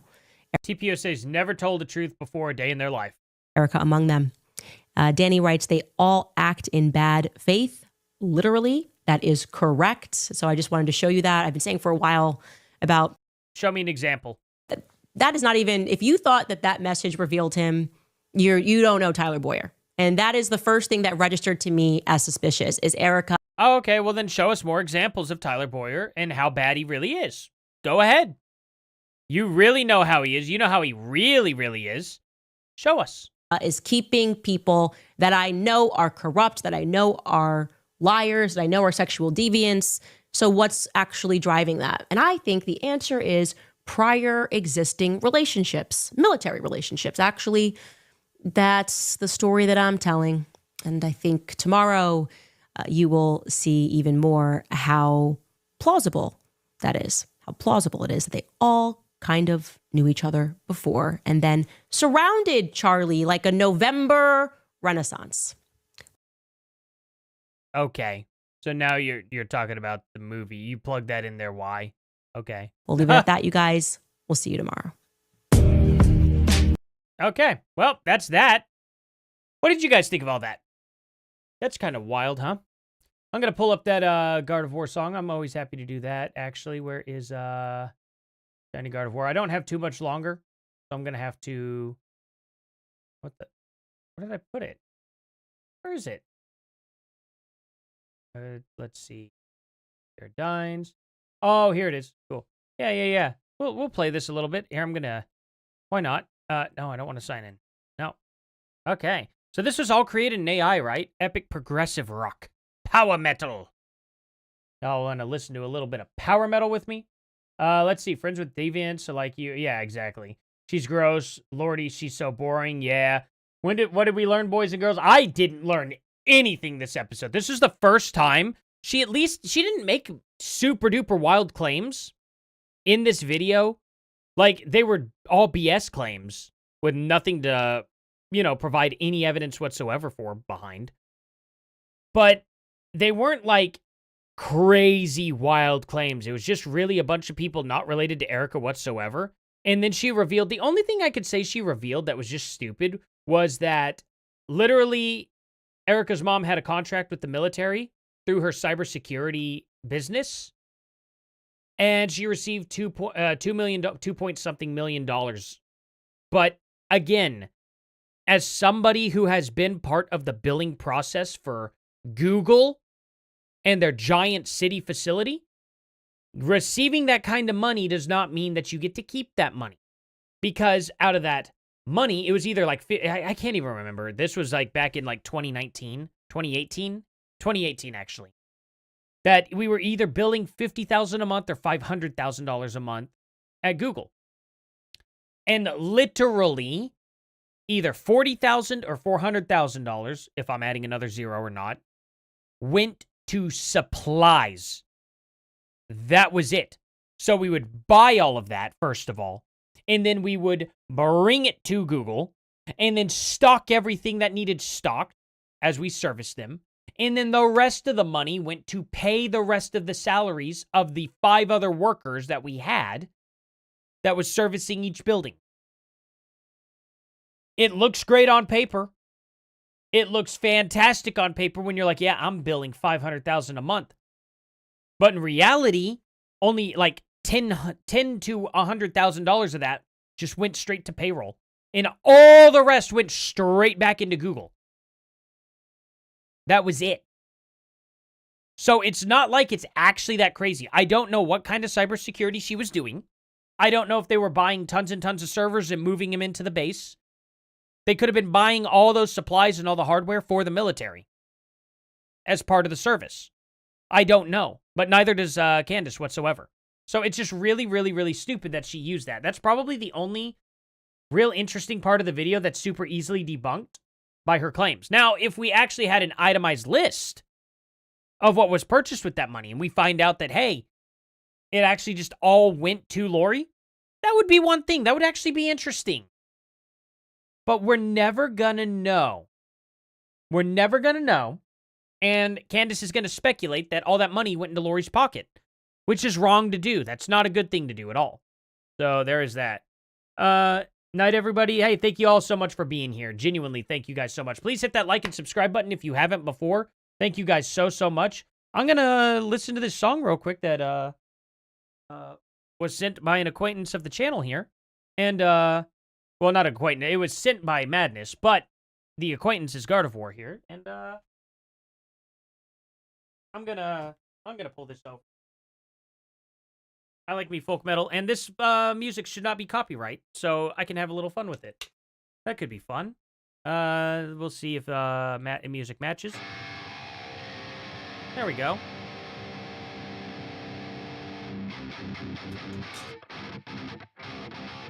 Get my wrist warmed up here.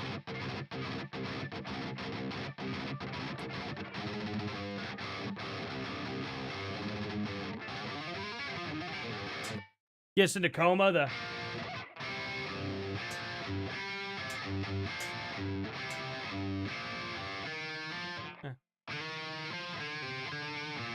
Something like that. This is in drop C.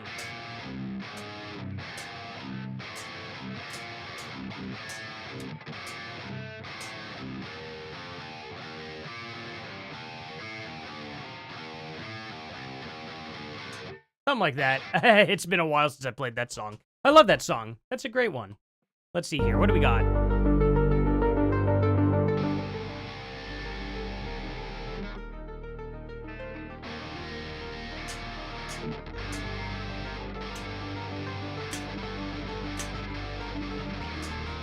I like this.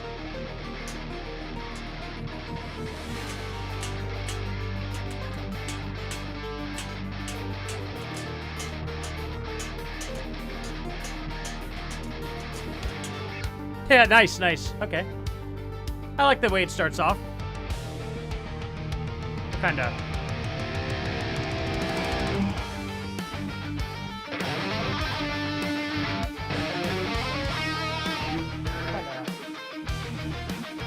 I can't hear myself, so... I like the sound of this. Definitely like it.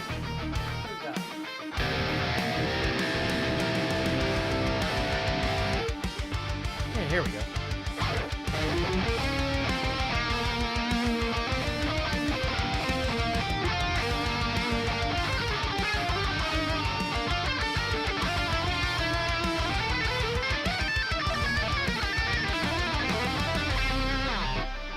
Nice.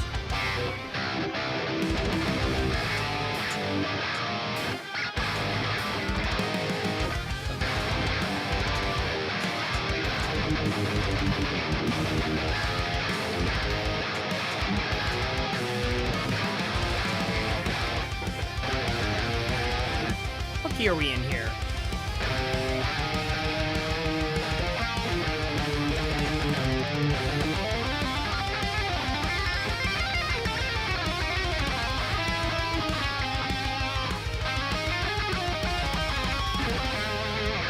I like this. All instrumental? So, just out of curiosity, does this song have any lyrics or anything? Or is it, was this all AI?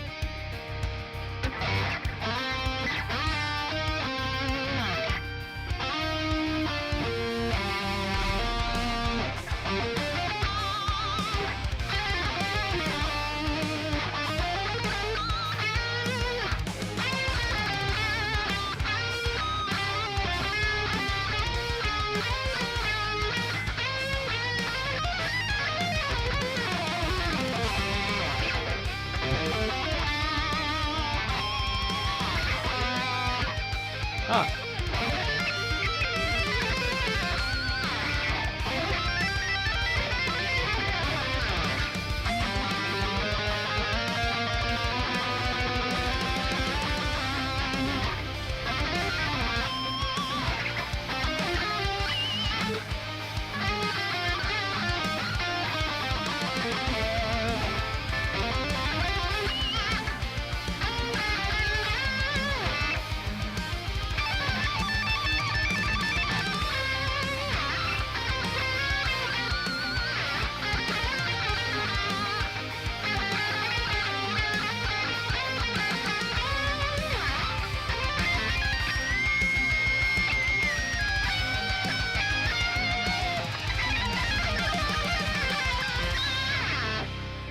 Nice. That's amazing. Where are the lyrics, though? I see them here.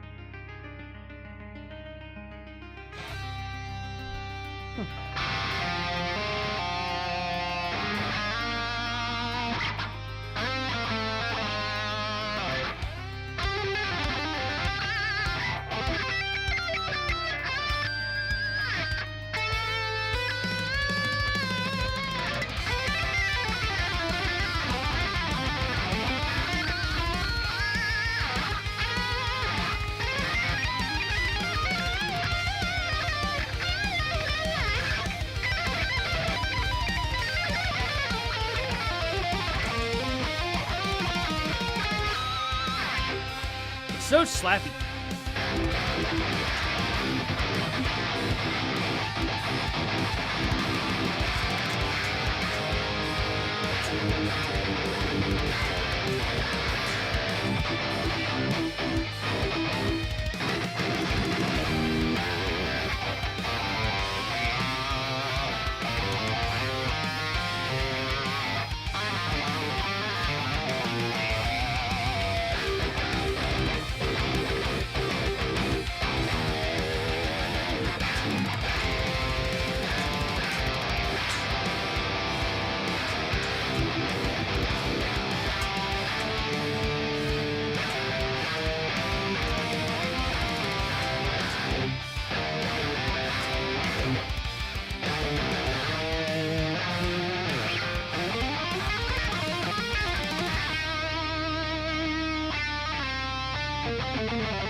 Nice. In Silence, it's one of the band Dreams. Heck yeah.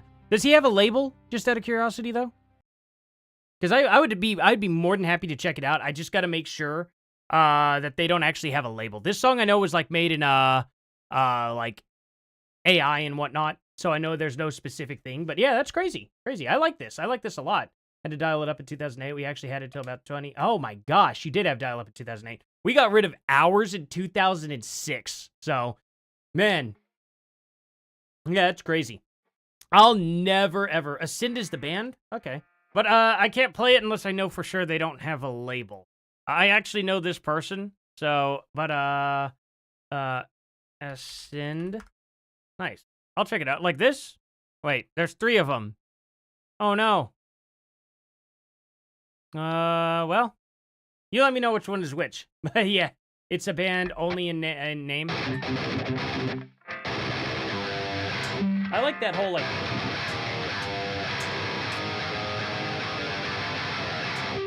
That was a very clever rhythm, honestly. So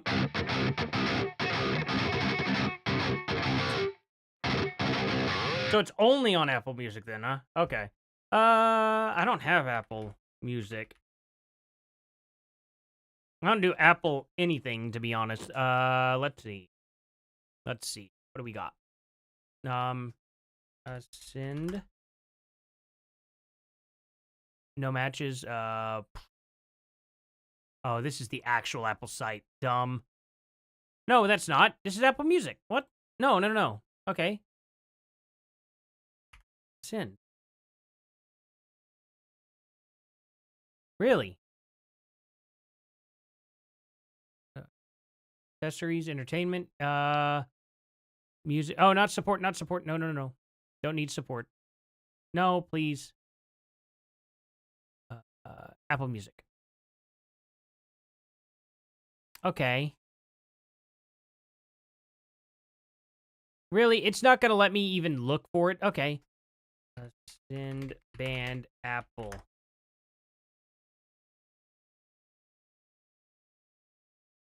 Music. Ascend. Is this it?